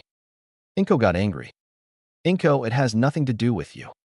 Ikki, it does. Yuki is my daughter. Stella is my fiancé, so she's her mother now. Get lost before I make you. Inko cried, but we didn't care. We passed them and continue our way. Really, what a bad day. The only great thing is that I'm with Stella and Ju. We see the students waiting for their hero class. Ikki, we have hero class next, right? Stella, indeed. Ikki, sigh, it's gonna be tiring. Ju, I feel you, bro. Stella, why? Ikki, it's a hero class and hired 2 heroes who are in the top 10. Do you understand now? Then it hit Stella in the face. Her eyes widened upon the realization of what was coming to hit them. Stella, sigh, it's gonna be tiring. Ju, see. Stella, by the way, since my Neto was expelled, do you think someone's gonna take his place? Ikki, I think so. It would be weird to let an empty spot. Ju, I don't know why, but I have a bad feeling about this. Then Ikki smelled and heard people, 3 people, in fact, 2 adults and 1 teenager. Ikki, they're coming. The door suddenly opened, revealing 2 grown-ass bitch. All Might were coming through the door like normal people. Inko, honey, it's not normal. The class got excited at the sight of the 2 pro heroes. Mina, oh my god, it's All Might. Kirishima, so they're teaching this class, so manly. Azui, isn't that his Silver Age costume? All the class was getting fired up except for 3 people who were clearly disgusted by them. They were known as Stella Vermilion, Sugakuni Ikki, and Ju Tomioka. The heroes were saddened by this sight, but get their hopes high as they saw Ikki raise his hand. All Might, yes, young dash. Ikki didn't let him finish. Ikki, could you hurry up and introduce the new student please who is waiting outside the class? All Might had a surprised face, and the class was confused until a girl with black and purple hair tied with a butterfly hair clip entered. Era, it seems that Ju wasn't joking when he was talking about your sharp senses, Tsujikuni. Ju saw who it was and immediately put his head on the table. Ikki, you know her, Ju. Ju didn't respond and kept his head on the table. Ju, you should respond when someone is asking you a question. That's why people dislike you. An invisible arrow hit Ju in his heart, while Ikki was trying his best to keep his laugh in control. Ju finally looked up and said, I'm not disliked by people. Era, I'm sorry, it seems that you didn't realize that besides Tsujikuni and Vermilion, no one likes you. Ju, once again you're wrong, you like me too. Mina, I ship it. Asterisk, blush asterisk, ma, you're not wrong. I should introduce myself. My name is Shinobu Kocho. I like taking care of people and I hate bad people. I must say I hate 3 people in this class and a few teachers. She said while looking at Izumi, Katsumi, Katsuki, AM, and Inko. Shinobu, any questions? Ida, why do you hate people in this class? We're classmates, so we should dash. Shinobu, I do not care. It's not because we're classmates that we should get along. And besides, I'm not the only one. Other question. She said while keeping her iconic smile. Mina raised her hand. Mina, you were talking like you knew Tomioka, Tsujikuni, and Vermilion. What's your relationship with them? She asked in her full shipper mode. Shinobu, well, Ju is my fiancé. The class was surprised because there was another couple who were getting married. Mina, damn, what's with those people who have fiancés so young? I'm so jealous. Meanwhile, Ikki was talking with Ju. Ikki, how come you never told me? Ju, you never asked. Ikki. Ikki gave him a deadpan look. Ikki, fair enough. He said and looked back at Shinobu. Ju did the same. Azui, so it's Tomioka who talked about Tsujikuni and Vermilion to you. Shinobu, well, yes and no. He talked about Vermilion, but I already knew the existence of Tsujikuni. Turu, how? Shinobu, let's just say our families are very close. Isn't that right, Tsujikuni? Icky, so she's the demon slayer Ju was talking about. The one who used the insect breathing. Well, she's right, our family was close back then, and she can't reveal our existence. Icky, yes, she's right. I can say that there is a strong bond that unites Kocho, Ju, and me, though we never met each other. Shinobu, I couldn't say better, but please call me Shinobu. Icky, call me Icky then. Shinobu, with pleasure. All Might. All right, young Kocho, go sit behind Tomioka. She went to sit behind him. All Might, as for today's hero class, we're doing battle training. Two students muttered. Katsuki, battle. Katsumi, training. Inko, but what heroes without their costumes? She used a remote and several suitcases popped out of the wall. Inko, take your assigned suitcase and go change. We will at Gym Gamma. The class took their suitcase. Icky took his and was about to leave, but Inko tried to grab his shoulder. Sadly for her, his bro stopped her. Ju, you shouldn't try to grab a student from behind. The only ones left were Icky, Ju, Stella, and Shinobu. All Might Yun dash. Shinobu, Era, I suggest you back off if you don't want your reputation to be ruined. She was still smiling, but it was a scary smile. All Might, what are you talking about?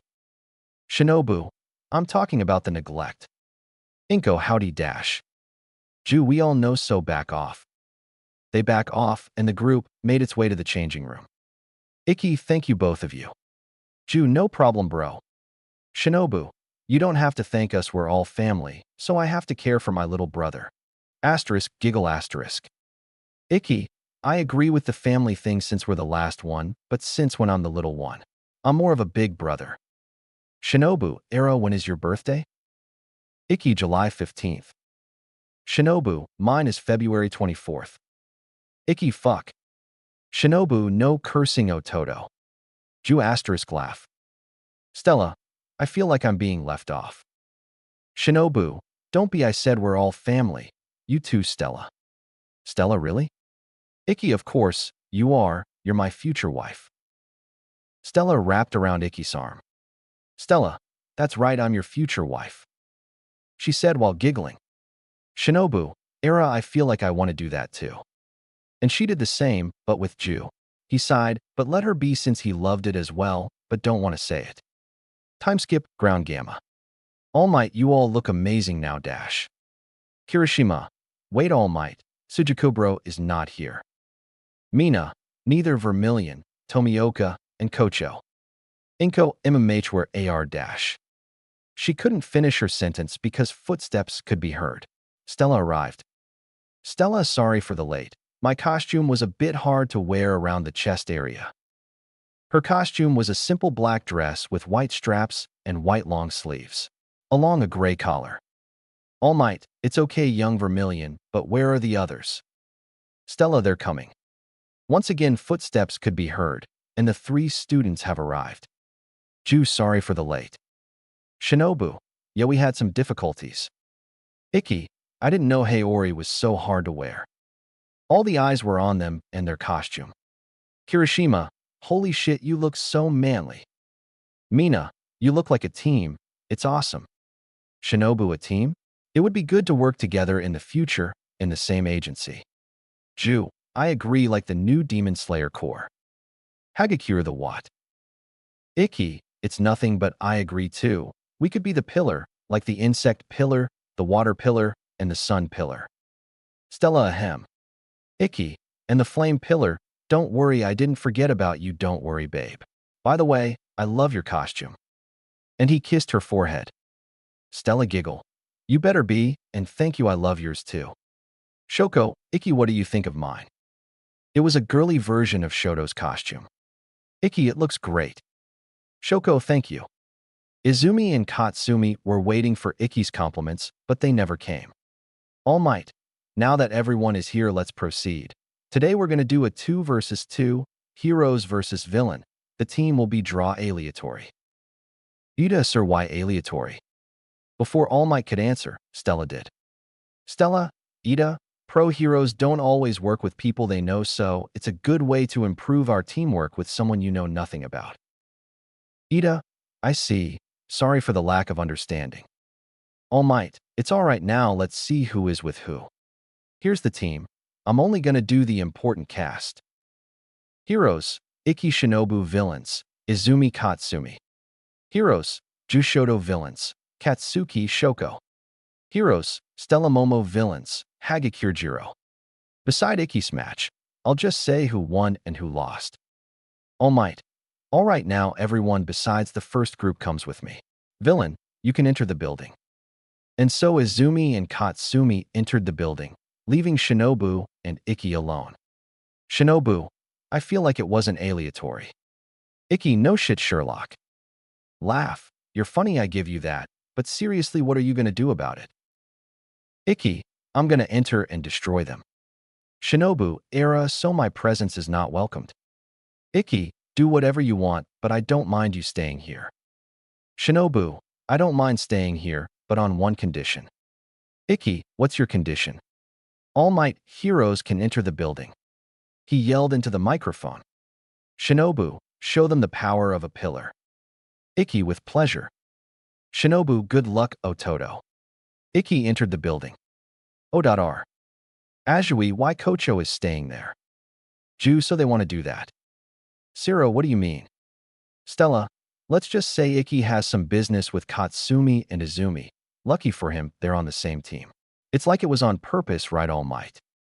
She said with sarcasm. All Might was nervous. All Might, yeah. All Might, she doesn't know, right? Back to Ikki.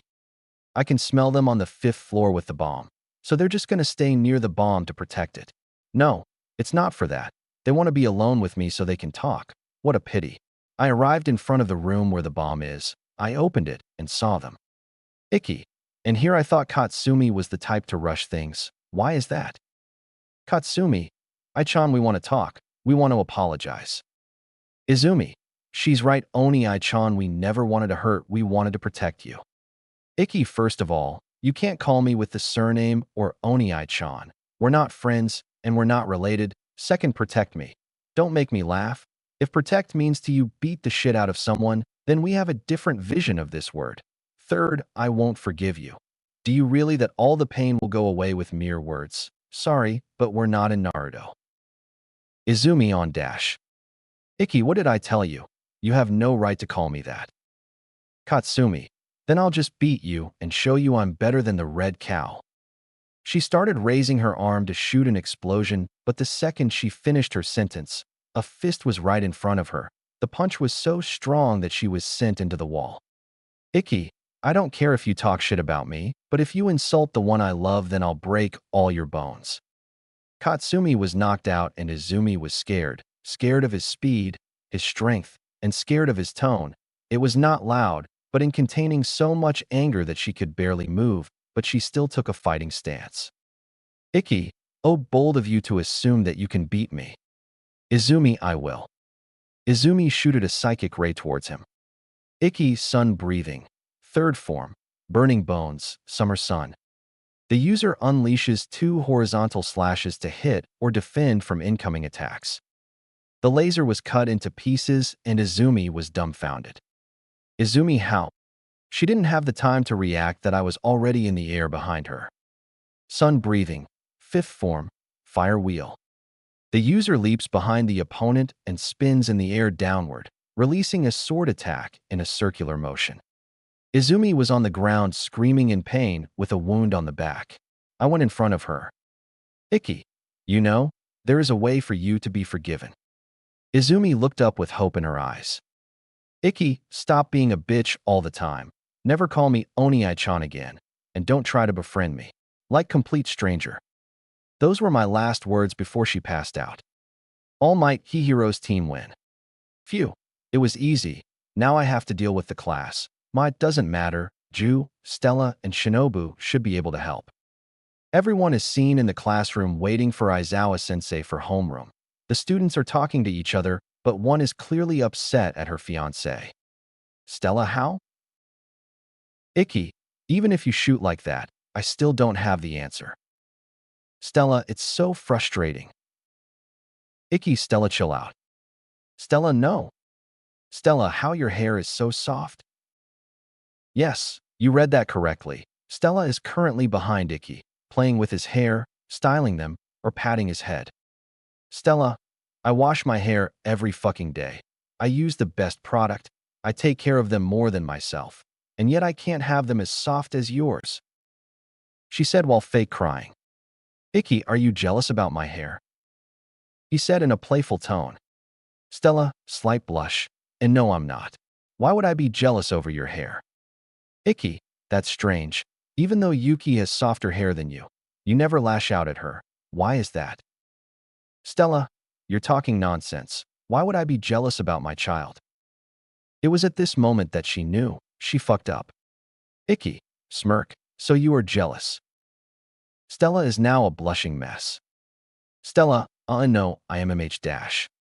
Icky, so Stella Cat got your tongue. He was still wearing his smirk and was enjoying the situation. He wasn't the only one.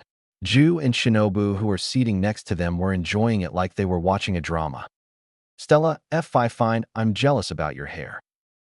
Icky dropped the smirk, leaned back on his chair, looked up at Stella, and gave her a warm smile while cupping her cheek with his right hand. Icky, sorry for pushing you too far. It's just that your reactions are way too cute. He said in a sweet tone. Stella was still blushing, but it was just a little. Stella, pout. How come no matter how much you do that I always blush? She asked, genuinely confused. Icky, that's just how much you love me, princess. He answered with a large smile. Stella, while blushing, smiled and kissed him passionately. Stella, you bet I do. Icky, and I do too. They were about to kiss again until they were interrupted.